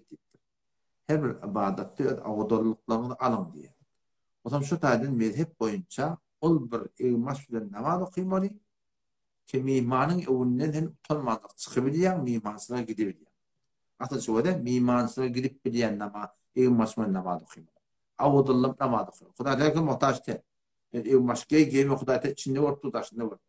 Bir de önümden bendeki koyulmalı, avudan arası evin başlarlarının namaz okuyayım.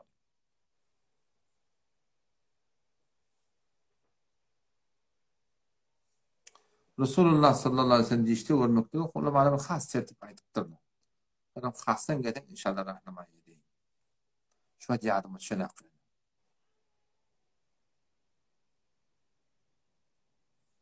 Var mı kolunuzda garzul hasenet? Sonra düşünüşmedim. Tada da bir içinizin peyklığına etiptir.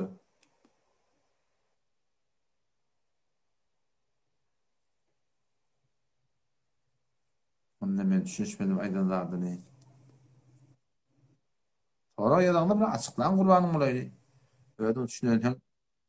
Düşünüp buna ne yapalım? 4-5 kat yarın kurban oldum. Ay 47 yıl beri yerle başartam gidin böyle şeyler. Durmam. Ve her nevi iyiyim.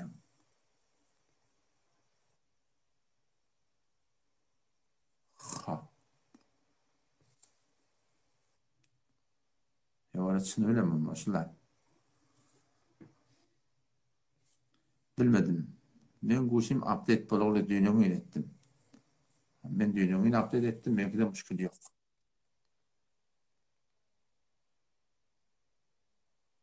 Öyle.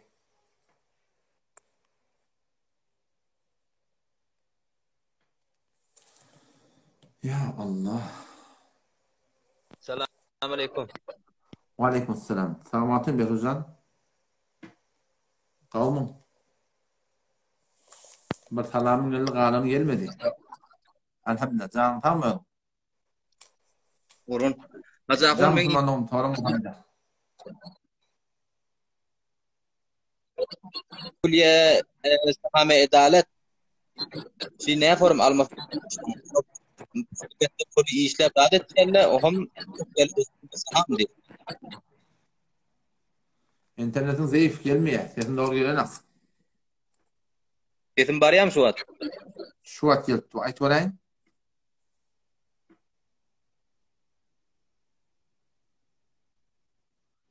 Ya mütesvana. Zaten bütün kaplarını siparhalı ne var akı? Dayağı olmuş bizim internetimiz. Belki vaktlar bu gülle bir şey. Şahin başına gelen de bilmeyen ne mi deyip bolunak.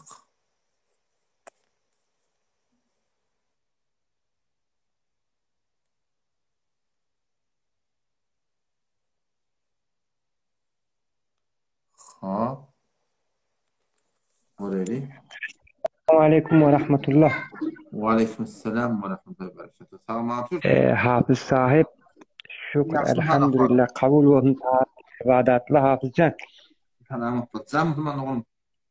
Ses var ya mı? Yani ben maşinin içindeydim. Yani bir kısır ettim. Olmadı. Hafız sahip. Şu at geliyor atayım. Cezakumullah hayır. Ben soğuklam dotadı. Maşinin içinden havla hara geldim. Gene hafız sahip bir Ağa Mehdi'nin cevabiyeti. Ve aleykümselam.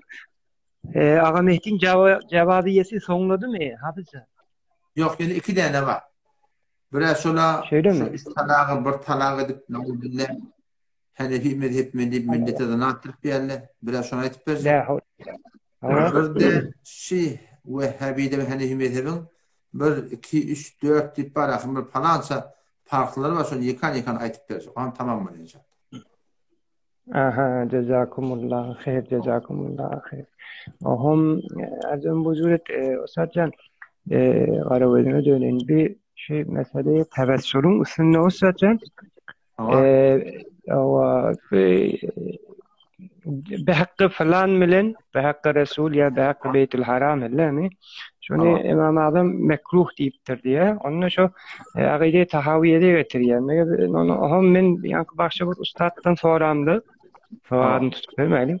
Başka bir ustaddan soramdı. Onun akide tahaviyede gede mugallittir dedi. Hava. Ben diyecek olayım ki akidemiz İmam Tahavi'den almayat mı? Ebu Mensur'u Maturidi'den almayat mı? Farkıdan yok. İmam Tahavi rahmetullahi aleyhi Hanefi mezhepte akidede şu kitabı okuyan burada hatta.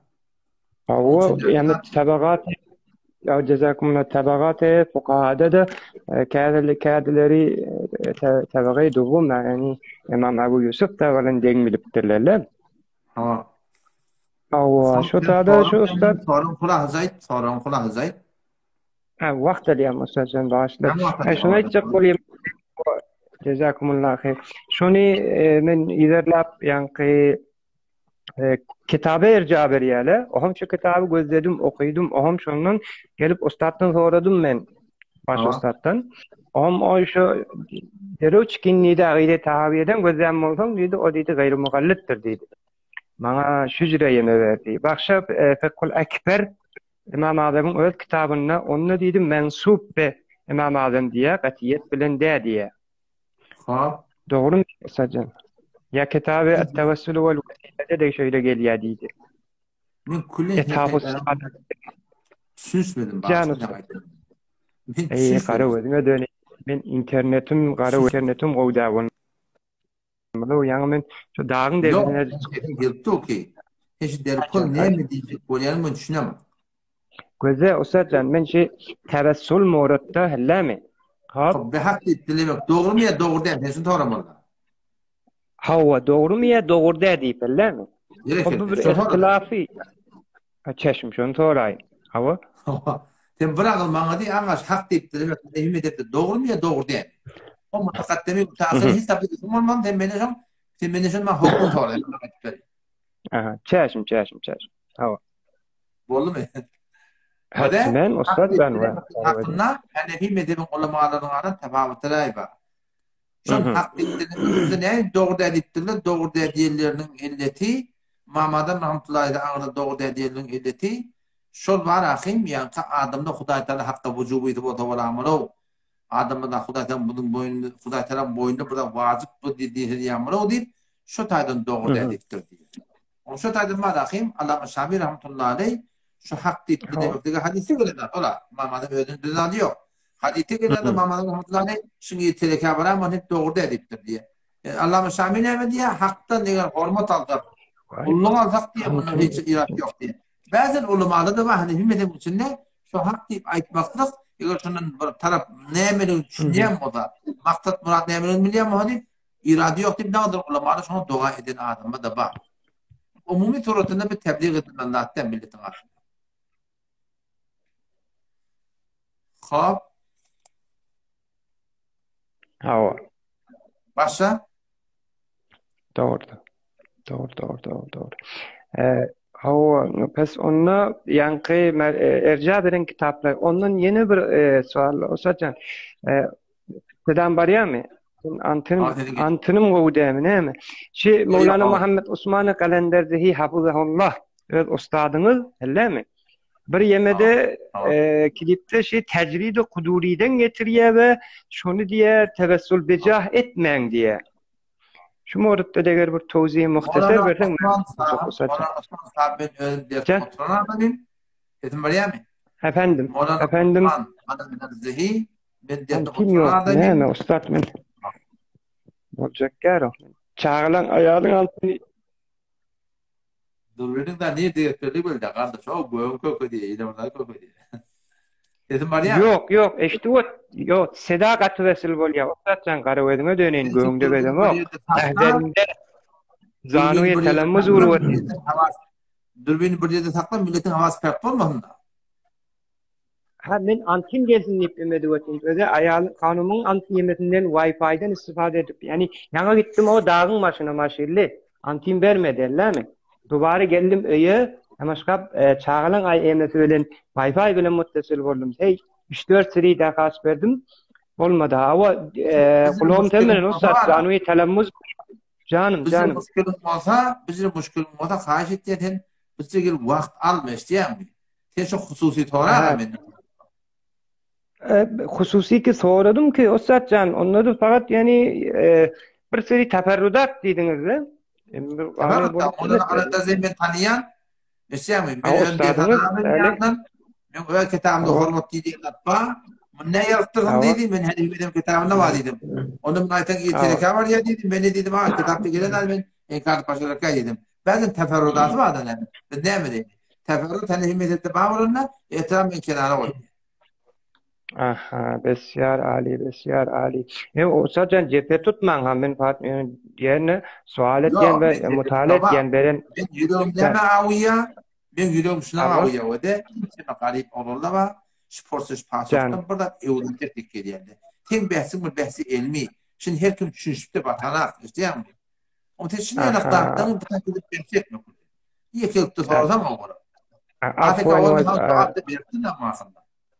Afwan şeyh o. Çeşmet men bijiri olacak bolsa etmen hakkında söylüyor. Çeşm mustatcan galwelme döni. Allah iki dünyayı abad etsin. Allah iki dünyayı abad etsin. Bismillah. Hayır. Çıkarın inşallah. Esselamu aleyküm ve rahmetullah. Aleykümselam ve rahmetullah. Müslümanın Tetin Meryem tamam. Tetin Meryem mi? Aleykümselam. Tamam anlatıyordun mu? Salam. Cam Müslümanın oğlum. Sonra muhayda.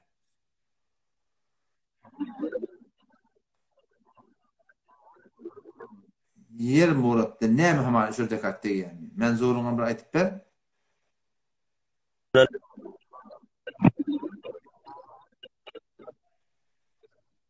Menzurum meskuni yer de bir yer al koya. Tatçak koyam yani. Tatçak koyam.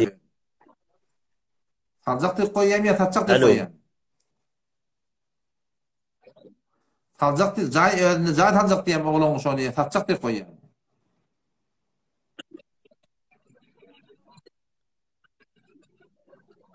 Da bir wagt oğlum şoma bolar. Ya bir ilim dar bolar bir wagt ya ruzi mabada. Birinci acip bir gece onu ya Allah mahvede var. İnternette doğru demeyi bilmedim. Çoğa Müslüman'da onun bereli ve dıkkaydım o da eğer her kim yer alıyor yurda ya oğlum şona cahit alacaklar edecekti. Zaten bana hem şurada katmanın yok kullu. Yadga var eli yadgayımız gavrak kol tüşök yalak kol ya.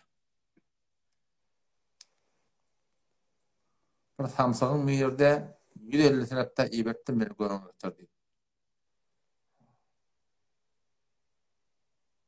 Ama ben şu irinekinen oklayan diktir. O da Peygamber'in sünnetinin biri.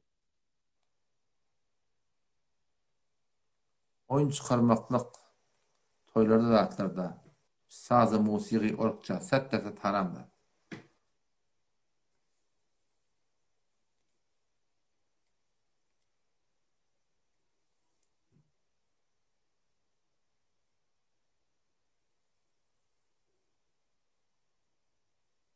Namaz okuyumunda mihmançılığa gidilecek namaz, ilmasyon namaz okuyumunda.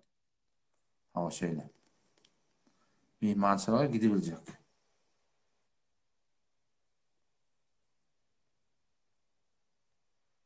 Ama eğer o da bir adamın ya da medehinde doğru yıl tolip oluyor diye. O namazını edip veriyor da. Şu adamın da şu formatı mezurdu. O delekti var akım yamaşan dehetin pol başarı oturmam. Doğru şeyle oturmam da icada ve şu aletinde namaz okuyup da var farklı boyundan savundu.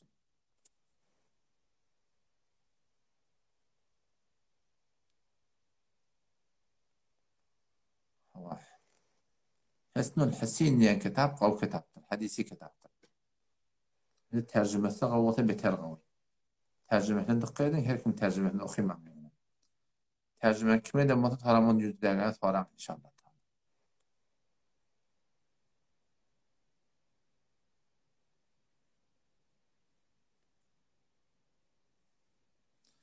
Talatlı bir bildiğin şunal olup bir bunu ortaya. Heyran kalmalı. Dokun baştan havlıyor. Ne yar medahun tafiye diyeyim diye. Yar Muhammed diye etmeyen diye. Bu da bir anılın birim. Ona gelen doğrudan diye. Heyran kalmalı. Bütün il Türkmenleri yar medahun ne ketpeye gitmeyinden iyi olur. Dokun baştan havlıyor. Ne meden ilat tapacaklarını bakıyorlar. Bilmeyen yerle bileyim. Karar burada tapacaklar.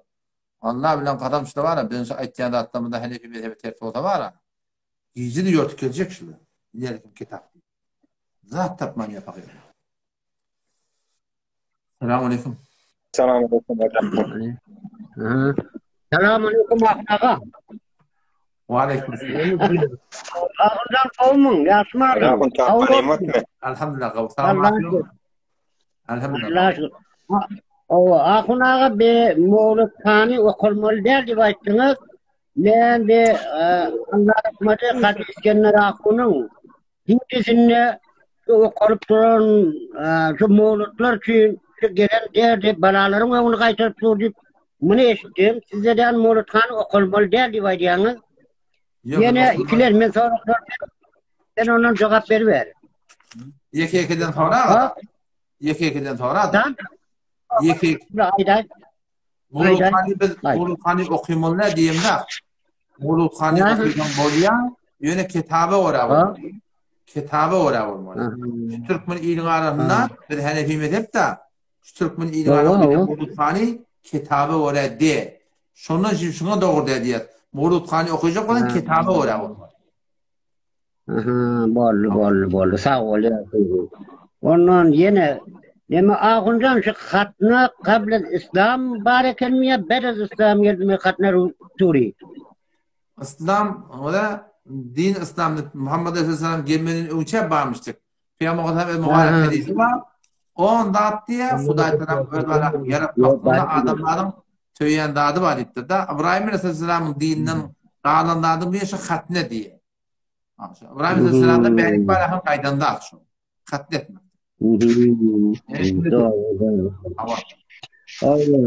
Yine aklımdan bir daha sorayım mı? Sonra? Nuh peygamberimiz keştisinden düşenden ne mi doğan o kaptır? Dünyanın kor tufan alıyor. Keştiden düşenden ne mi doğan kaptır? Kur'an'da gelen doğası var. Ve kur Rabbi enzilni munzelen mübareke ve ente khairul munzili. Ay sağ ol ağına sağ ol ya Zubi. Onun ağından şey neticede şöret geliyor, piyanoyan geliyor. Bunun azançı alıp ay büyüle urgodu sonra özünü alıp var ya bin hayli. Ya bu doğru değil. Ya bu doğru değil. Mescide getiriyorlar. Mescidin adamları iyitinlik getiriyorlar. O zaman mescidin adamları artsa mescidin heyet omanası vardır. Oturla mahtaklaşarlar. Kim garibe, kim muhtacı verecek o da Yo bak ağından birce Türkiye'de dakilovini petirinden kurmasından alıp var her kime bakayım oturuyor da özüm bir adamsı da. Kol yağından sağ ol yazın. O yine sen bilen şu Kürdistanlı da burada soracak diyor ya. Altın خوبه؟ سلام شب بخیر حاج آقا شما خوبی؟ بفرمایید. خیلی خوشحال شدم که امشب تو لایو شما هستم. من از کردستان میام شما اونجا اسم و رسمی داری و طرفدار زیاد داری. منم از جناب علی توصیف و وصفتون رو شنیدم. خیلی خوشحال شدم. سلامت باشی. حاج آقا یه سوالی دارم خدمتتون عرض کنم. ببین کسی که خدا رو نازنبولا منکر بشه حالا دیگه خدا رو قبول نداشت بشه ولی به خاطر بعضی مسائل به خاطر اقتصاد به خاطر شرایط زندگی انسان باش در رابطه باشه مقصد این گناه میشه یا به خاطر خونه و خانواده مشکلی نیست ببین با اونا دوست صمیمی نباشین اینکه معامله بکنی صاحبکار شما هست بعضا مجبور میشی بری معامله بکنی بعضا خلاصه یک همکاری در امور کارهای زندگی لازمه با هر شخص یهودی مسیحی هر کسی میخواد باشه این گنجایش داره ولی با اون چنین اشخاصی ارتباط خانوادگی اینطور یعنی خوشبش بودن و با اون خیلی عادی زندگی کردن این درست نیست محبت قلبی که با اون راحت باشیم و خیلی عامیانه باشیم این درست نیست و در بخاطر کدوم ضرورتی رفتن و آمدن و خلا نشستن و برخواستن در این همه گنجایش داره ممنونم خب من مذهب شافعی هستیم ما باعث افتخار تفاوت حنفی با شافعی تو بعضی فرق دارن تفاوت بینشون یا مشکلی نیست مثلا تو نماز تو بعضی شرایط ها یا فرق نمیکنه؟ در اعتقاد 4 مذهب اهل سنت با هم یکی هستن، هیچ فرقی ندارن.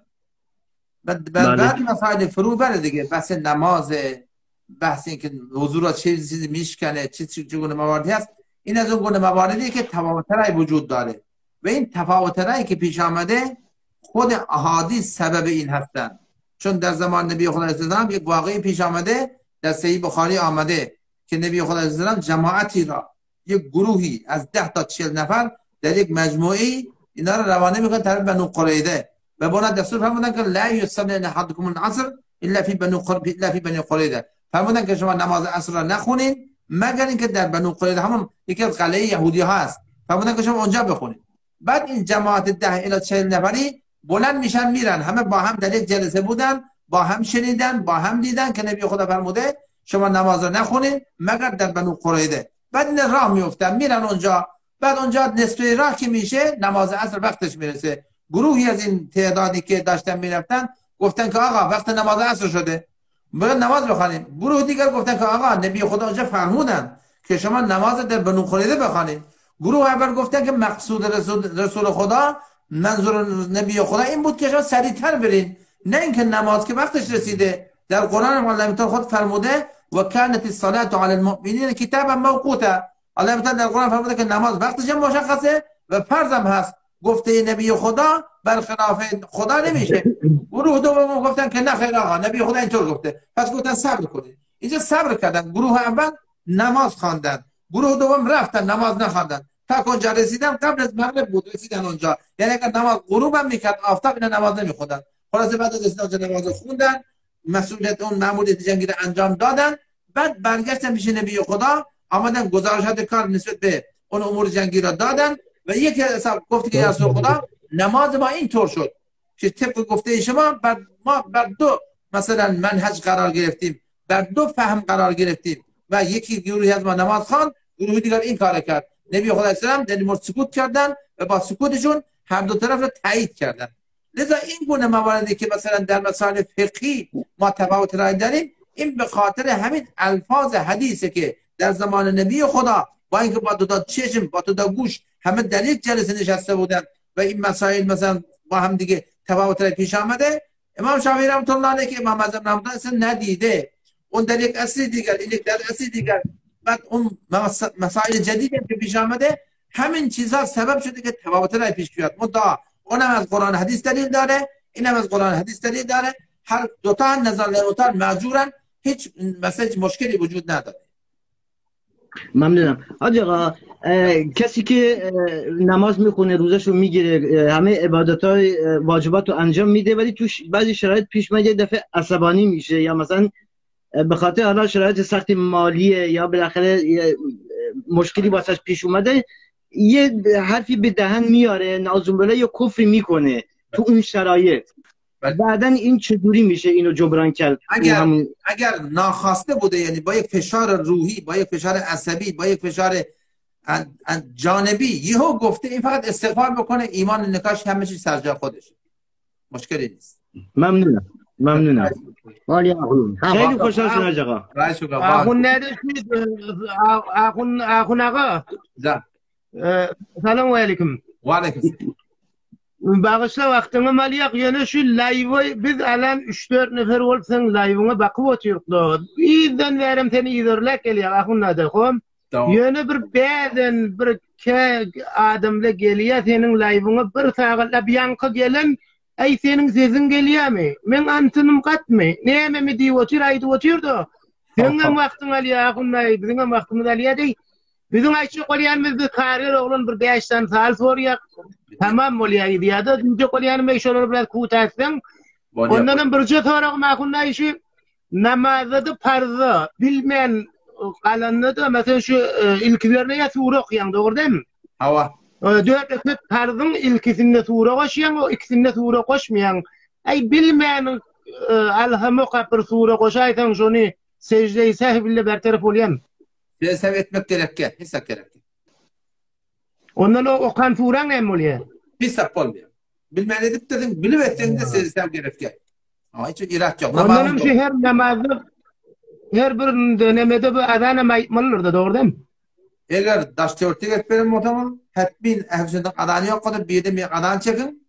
O zaman haydi bir kavrak bilen moda sünnetini soran o çıta imamda olsun cemaat okuyun başlardan.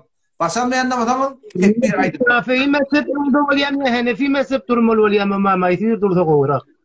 Öyle şimdi haydi imamatın var kavrak bilen moda şöyle olursun fark etmiyor. Valiya Tanrı arkasında bunay. Vallahi da valiya. Acaba muhtacı duayım ye dua vase esmam şahabe ye dua vase mukun memnun mişam.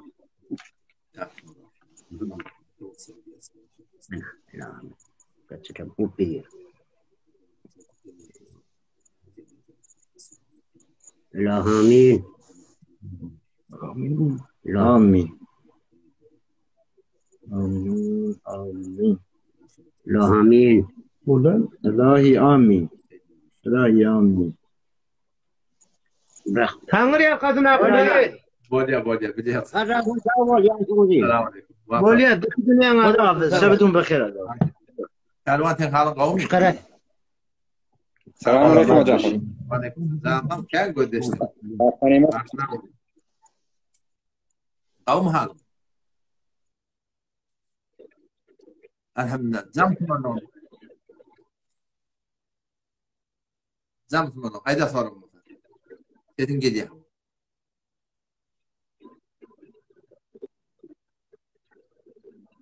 Allah Teala sabit olarak. Sonra beni direktimden gel Hazreti Zekeriya Aleyhisselam'ın oğlunun uşağı bir müddet olmayıptır. Allah Tebarek ve Teala şun dilinden bir dua şun okuyordum ben öğredim inşallah bolar inşallah. Başlardan Telegram'dan geliyor. Telegram men emedem direktine sesi verdim şumaramam koydum şonu. Sen bir yarağa bolýan men sen ilim yetenek direktatlara bir duayı ferzent dedi yaz şeyler bolýan. Şaşıptı. Acağın yine bir sarım var bir näme kitap var bir okumana bir. Kitabıyla qara kitaplar mawzular muhtelif da. Huda şinasida ayrı, Peygamber şinasida ayrı, sahaba şinasida ayrı, ahkamda ayrı. Näme okuýasyň diye öýdüm. Ay bir şu namazımız kamil eter ýaly bir kullan bir dinimiz kamil bolar ýaly. Namazın kamil bolmadan çüreyim, Fıkh Müyesser diýip bir kitap bar. Şu Fıkh Müyesser Farsi ýazgyly. Asly arabi terjime bolýar. Odan şondan 113 jelehde men ders berdim. Şonu inşallah maňa sen haket Telegram nesbetme bolýar. Tamam şu ýorun köküde şu kitabı rahim altan inşallah kem peýdalanardy. Kitabı ýüzünden gulak asgaýdyryn da. Ondan men bir kereç tarapda siraýedarmyn. Her azanna men her namaza azan çekmelmi ýa azan çekmeni mukabbilýänmi men? Başa adan ýokdan mähli sünneti gibi. Sen hiç. Hatmin adan çek, önce sünneti okuy, sünnet mawada, sonra tekbir et de farzyny okuy. Başarýan bolan oglan uşak bilen jamaat et. Aýalyň ýyrynda dursun. Oglan uşak näçe bar? 2 dänem, 3 dänem. Yok, çağam yok. Men hiç bir ayarım bir ödüm. Öyle dur, ayağında ol, ýerinde durun, jamaat et başardığından bolýan. İnşallah. Tanrı arkasını görjek günün gowurtnajak. Waliya sağ ol, Tanrı arkasını. Waliya. Hop, yargılara varaydı.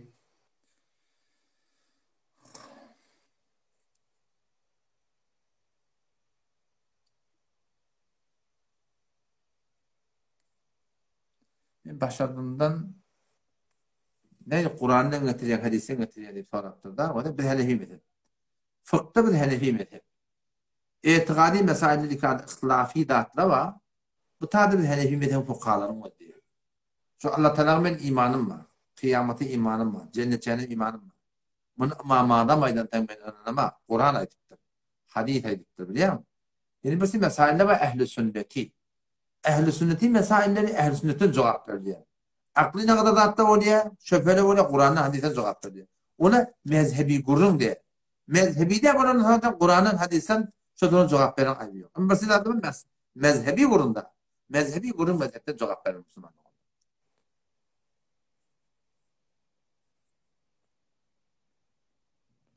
PUBG'nin henüz cevap veren var o. PUBG. Konuşuyoruz bazı hay internet yolları, Android'deki vaktin boş geçiriyor ama müzik o tek sette taramda müzik bol muhada Bir ýa-da on çykýança 15 20 oýnatam. Wagtyň hader bermeklik asan dogry. Abdul Hamid goýmaklyk at dogry. Allah taala adi Hamid yok, meşhur yok, doğru değil. Abdul Hamid doğru değil. Sadece Hamid değil. Hudaý taala adı değil. Kaburlara küçük koyanlar da doğru değil Müslüman. Ölünçüm ağlamaktan iradi yok. Beşerti ki kıygır bağlamadan. Gödü yaşlı denen ayıp yok.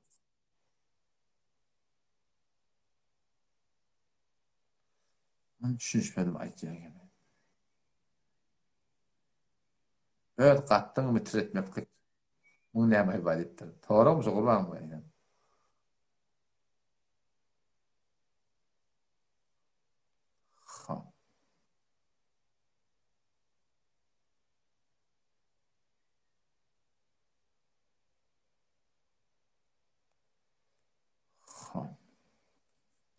Takbarayın biter. Belki boş kepler kən yattırır değil mi?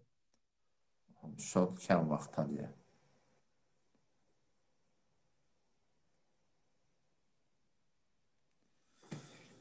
Ya Allah.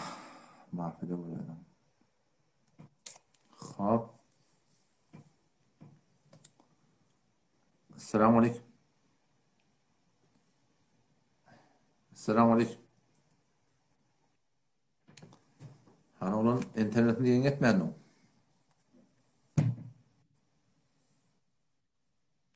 Sesim var ya mi?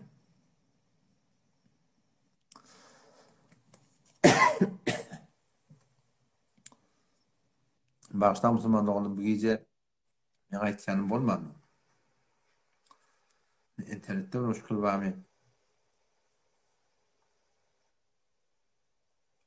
Üç nefer vakit koyuptun, üçten kere idafe icazı vermeye. Üçün biri hem gelip bilmem.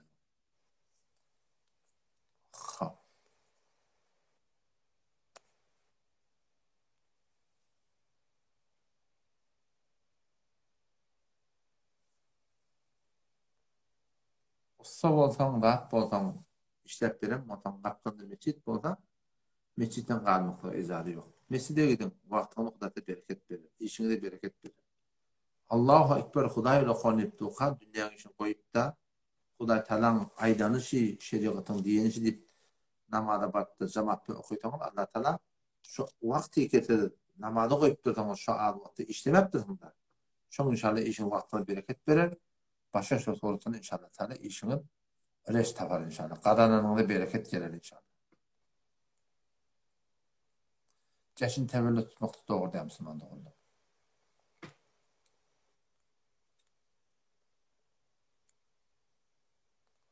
Dua almaklyk hawar. Almana amal etýän ulamalar we teşe iradi ýok.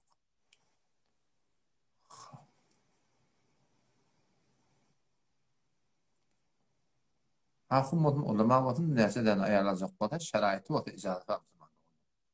Şeraýaty bar bolsa oňa ijazat bar. Fıkıh Keylani'de bir 14 atlarak var. Hani himmeden fıkhına varada. Kime gerek olsa Telegram'dan gidin ya WhatsApp'tan. Ben iyi vereyim. Yadığılca ben yanımda var.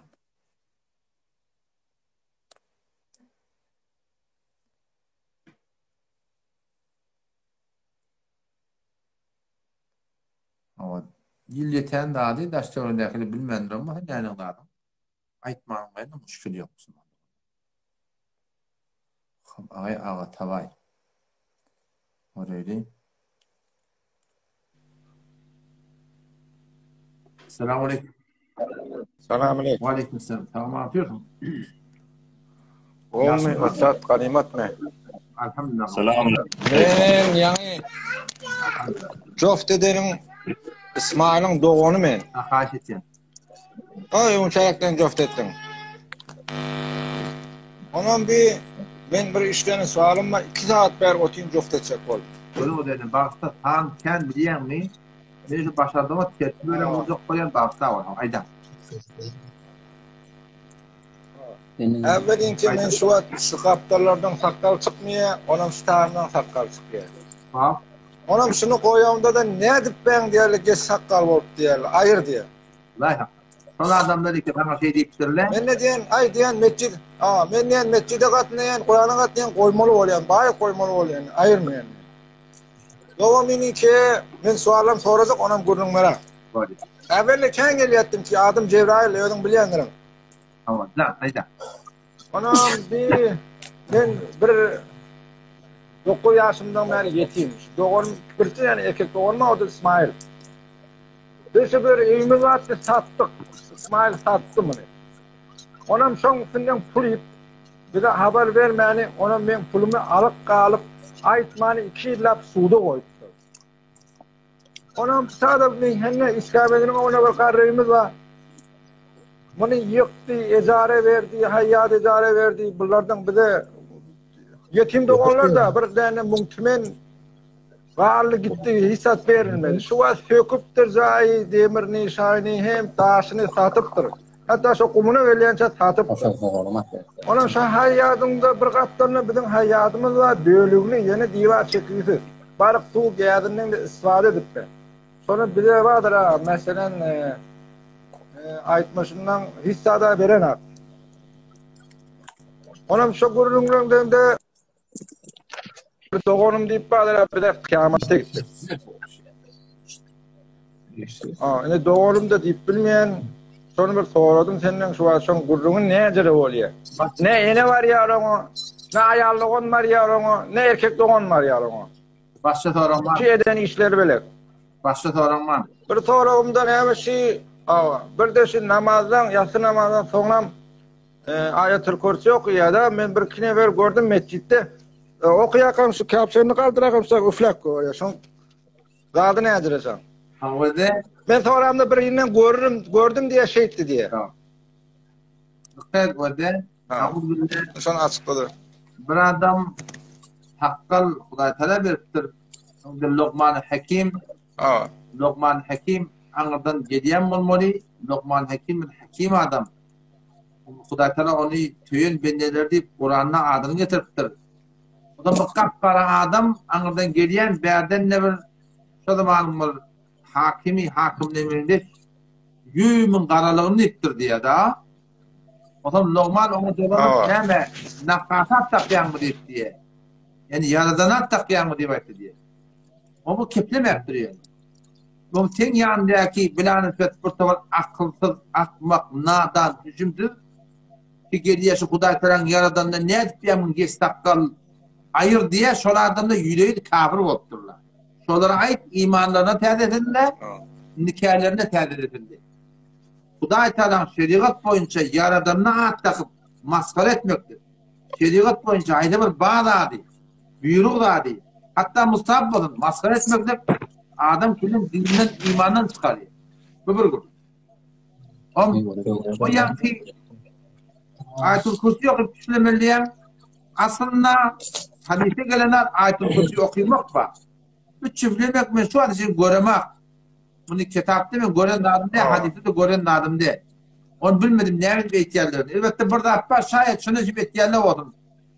Şayet bir yakışını adam bir vakta o kitabı kurunda ayıptır o adam. Kur'an okuyup düşünmektik var. Ay bu diyor yürüyünü düşünemeli. Uğutluğuza olayan burada deyip, onun billet gördüğü yol gösterilen var. Hadiste beyne burada yok. Hamam desturunu yok. O bir şey de Müslümanlar var. Sen aramdaki kurduğunu yutacağım bilen yine burada. Sen gel bir tane ayıtmaktan yanlış. Çünkü sen davana ettiğin, davada iki nefer olmalı. Sen burada deyip onun da öyle delili vardır. Hak sen bilendir ya hak o bilendir. Ya sen yanlış yerin vardır. Sen onun da yanlış yerin vardır. Ondan sonra karnı bir doğanın gelip de arada kurduğu gelip de atılacak da diye hem bu tarihi aytmaktan yalnız seninle hem bunun ahıl doğru değil. Onun söz şariat direkt şu an doğanın yetim doğanın hakkını vermeye o ne? Yani öyle. Aytlar öyle ben yetimin hakkını vermeye doğru diyemem ama ben aytlar öyle çünkü davalı vurdum. Böyle karnı bir doğanım. Ara kini kulur çıktı. Şu an her şeyden işim bilen. Önküde ben verme hep de ardından gider de. Bunu beytmeliler dedin. Arada kurunu onu bana yok gidigli ki aradan gidigli. Bunun önküde ne beter? Aradan kullen gidigli. Önküde ne beterletiyen de bunun yalnız bunu beytme. Bunun doğru değil. Bunun bir çelik formuya dağıtıp formuya ikini oturtturmalı. Bari halde ihtilafat dağıtka fatka atılsın inşallah. O değil mi inşallah? Olur, sağ ol. Olur, sağ ol. Pervan sen halın kavmi? Selamun aleyküm. Aleyküm selam. Salam atıyorsun. Hacı Afon kavmi harun. Elhamdülillah. Canım kavmi. Sağa şükür. Can Müslüman'da Men bir damdar oğlan, çoğun oğlan. Hava. Osan beyzi gayrata mertemize yuvurdum ma. Hava. Şöyle osan mesal ekinek geldi 5 hektar bolsa 6 hektar etdile, 7 hektar etdile mert açdylar. 4-5 yılın içinde. Hava. Osan şu merten mesela mal garak iýdirseň de içinde tutsala gidip güzariş berýärler, şikayet berýärler. Hava. Osam şon mesal oraq üstünde men giyjelerini daqada elim bilen orup aljak şolaň merte eken ýerler. Näparum şoň ýerme? Onu gelip martanek yerler. Hawa mesal 5 hektar senedi bolsa 6 hektar, 7 hektar edipdirler şonu. Böyle 4-5 yılın içinde köpeltdiler ki onu odalım bizim mal garamyzyň otlayan ýeri ditdi. Men sen muny bilemek isýärmi? Darlykdan ýazyp goýdum, soraýyn. Sonra bir Telegramda ne direktden bana ber inşallah. Ýazgy ber, bolýam ýazgy. Şu men her soram näme boldy? İnşallah men sana jogap berýär. Bolýam? Bunu bilemek. Osam şu oğlanlaryň ýene bir soragy bar oğlanlaryň.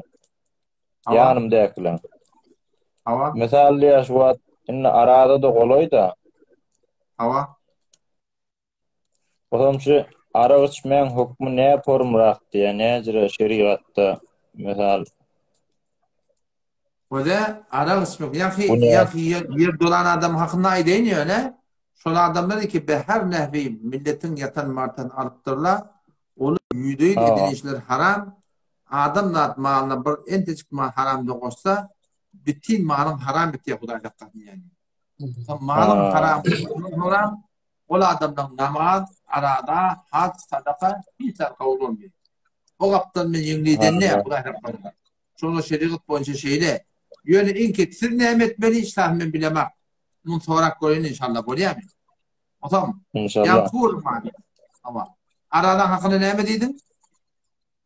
Yo şularni mesela aragışdan diýerler 40 gün. Boldy. Ara hakyny var ha. 90-njy aýat, 91-nji aýat Sure-i Maidede Allah Taala innemel hamru vel meysir aýatyň iri bilen gabat rizqun min ameli şeytan. Arak kumar rizqun bir helit bir necit zat diýipdir. Min ameli şeytan şeytanyň amalyny gaçyň şondan belkim nejat tapadyňyz diýen. Yani arak şerap içki işin bolsa belkim nejat tapadyňyz diýeni giýjekkä nejat boljakkä adam yani. Adam şu daýdy marahim haradayda belli bir günahdan bağışlayan adamlar var da. Onun için hemişe ara speren adamlar, enetat nara adamlar şonu günahdan bağışlanmıyor diye. Onun katı tövbe etmek gerek. Bollu sağ ol Hacı Afon. Elin ağırma. Ben hakkında story de dünyanın koydum ki isteyen mi? Story, ara hakkında story koydum yine koyup verir inşallah. Bolýar mı? İnşallah. Bolýar adam. Elin ağırma.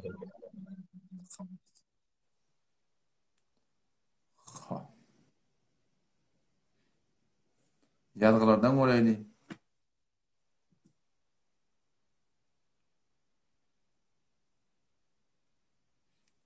Hakyna hakda şeýle. Biz ulamanyň köpsi olgu däl, nagat adamlary şu sorutunda ýoldan çykardy. Alham bilen Turan arasynda bismillah etmek sogar. Hemesi de haram ýokdy. Hem de haram etýär. Men edemek Müslüman dog. Ya aýtyp berýär. Men haram edende men jümelat ýerjek otduran. Näme hewala cennet egine? Bir İsrailiyat bir. Kemin hakkına agahim yok.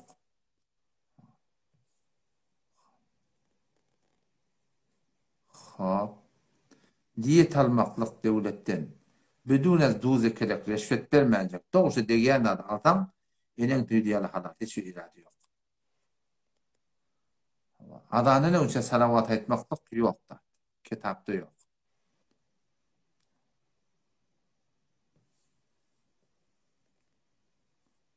Enam almaklık tarafın öyle bir yanmatı irade yok. hiç ücret derbasiye kadar macakta etmeyecek. Live inşallah çok önemli vakti bu konuda.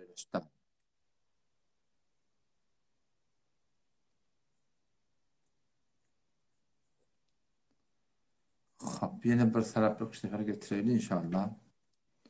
Baştan ulasa sağın biter kem var ya. Otom yadığı da kem var ya. Bir nefer de, iki nefer de bileyim. Mağda hem becene getirmekte katı kıyım var ya. Böyle ahirki iki nefer daha şey. Ya Allah. Geliyor diyerler mi?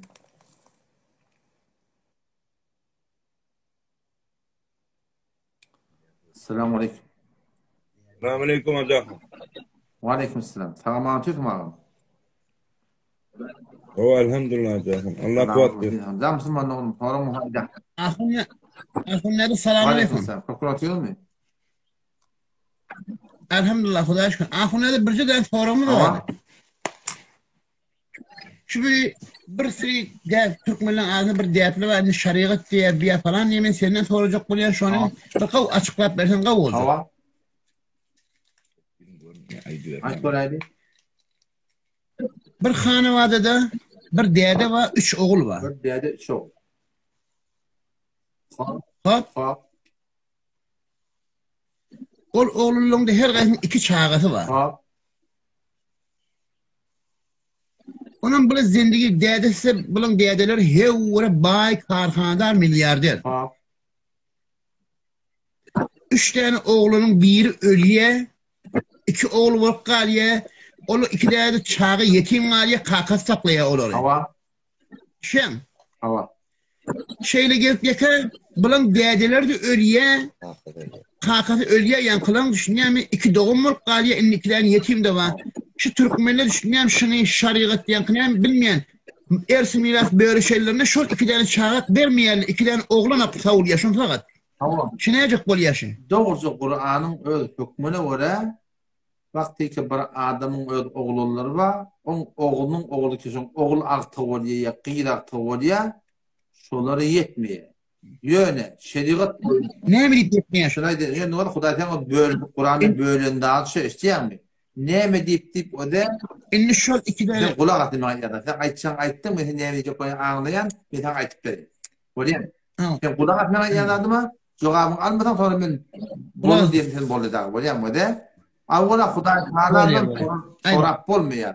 Huday Teala Kur'an'a la yusalu amma yef'alu ve hum yusalun. Allah Teala ettiğin işine sorulmuyor. Şöyle soruluyor deyiptir der ya.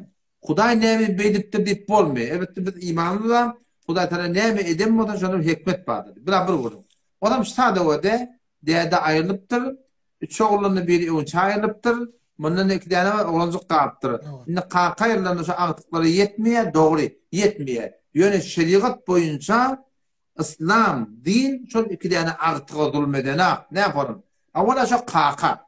Öz hayatında değerliğine İslam Kur'an şuna icazet verdi. Yani kimse aktıcaklam oğluma öldü. Şoları öz malın üstün bir yerine vasiyet edecek o da başarıyamıştı.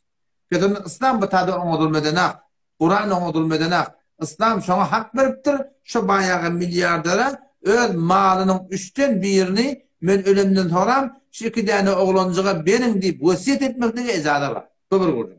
2 nedenle. Eğer vasiyet etmese yine de İslam ne mi diye? İslam diye şila ne şoňa ağatın oğlancıkları da şu ağatın oğlancıkları eğer hor olsa, homsu olsa daşçıvına gerek bolup duran ýaşy doğru edilmenden olsa şoň ağalarının boyununa dekat par, 3 dekat par bolşýarlar, şu öz illerini gözlemeklik şu ağaların boyunlarına par. Eýni şu dekat par bolşýarlar. Odan şu da İslam'dan Kur'an'ın tadı o hakkında iradat bolmaýar yani. Şu doğru. İnne ahunne de. Ahunne de. Ayda. Ahunne sesime geliyor mu? Geliyor ayda. Ayt inni şey Kur'an şunun üstüne ayet birdat yazıttırmıyor yazmaptır şunun üstündeki oğulları vermen. Sırahatan ayet görüyor kime yetiyor kime yetmiyor. Şu an tamamen şu an 4-5 oturammasam ben hemen var elinde 5 yıl unutuyorum biliyor musun? Men diyenler şu 5 yıl unutuyorum şu 3 nefere verin diyenler. Şu kefin manası ne ama 2 nefere vermediğim çıkıyor da. Bu da Kur'an'ın cüz'iyatı aytmaktır. O da Peygamberimiz verdi. hadislerini açıklattır biliyor musun? Dedikul Kur'an'ın hadisler şimetlep settelsedi şeyle. Kime yettiye, kime yetmeye. Şeyde yargılcı öyle.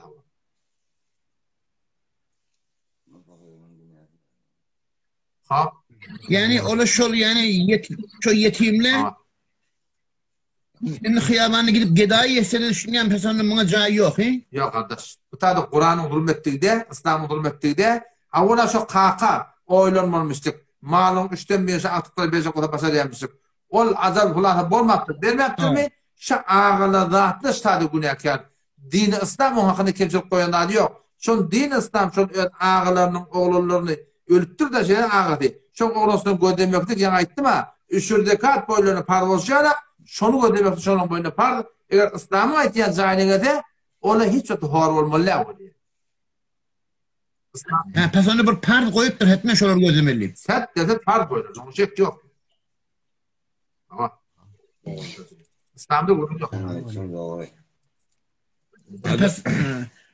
Ahunna tam Ahunna mena sualım alın Tanrı yakın. He oraya elin ağır hem bana haçanın merşi ulukan bir bana muammadı şahunna. Osmanlı'nın böyle Allah yalanı bu.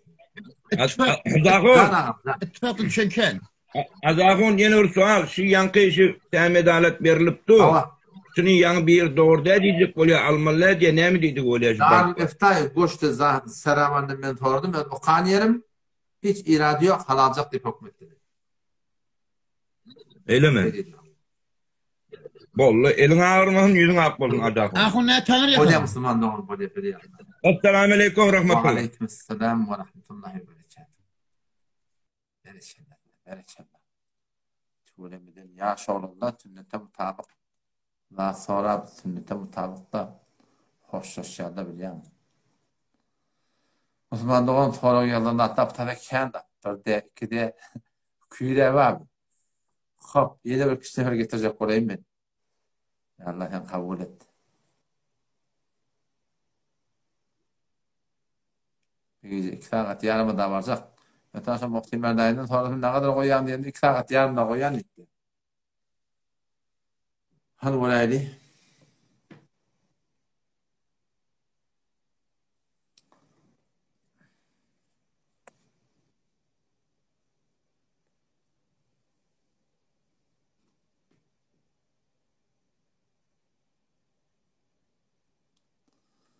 Bozukta yarık böyle. Hop Müslüman da oldum. Bol inşallah mağfede olayım. Hakkı değil. Allah tarafından kabul etsin. Zaten burada dehmet taşı. Hem becevimde elede vereydim. Kağıtlarda sizin atbar diyen yolunu neyse diye de bizde yol yok Müslümanlığında. Yol bizim yolumuz değil. Yol Hanefi mezhep. Mezhepte ne oldu bizim gözümün türmesi. Her burada hatta olur Müslümanlık. O zaman inşallah Teala dua edelim böyle yani. Şunla bir yolma inilemenin birine kepleştim. Neyme bideydim, öğrettim, merhabalarına ağa dedim. O da ineyim de olsa göz görecek. Ay neyme ağam beni adı da kaldım diye. Onu yığın burada diyeyim, bunu yığın burada diyeyim, beni ne edeceğim bilemek dedim. Ben ne dedim? Sen Allah'dan da dilemek dedim. Ya Allah, bana hakkı koyuyor. Bana doğruyu koyuyor. Şundan okuyup bana. Şu an ne kadarının yanında varsan, barağım ağa var. Yüreğin yanında yok ağzım, barım. Hep intikab etmeli şeyde. Yok da hep dua edin. Yalvarım. Sığırın ya Rabbi Allah. Bu Türkmen ilahı ağzı şuli. Ya men hakkı koyuyor. Beni hakka hidayet etti. İşinde olur, hoşuna Huday Teala doğruyu koyuyor. Bağışta olayım. Esselamu aleyküm ve rahmetullah.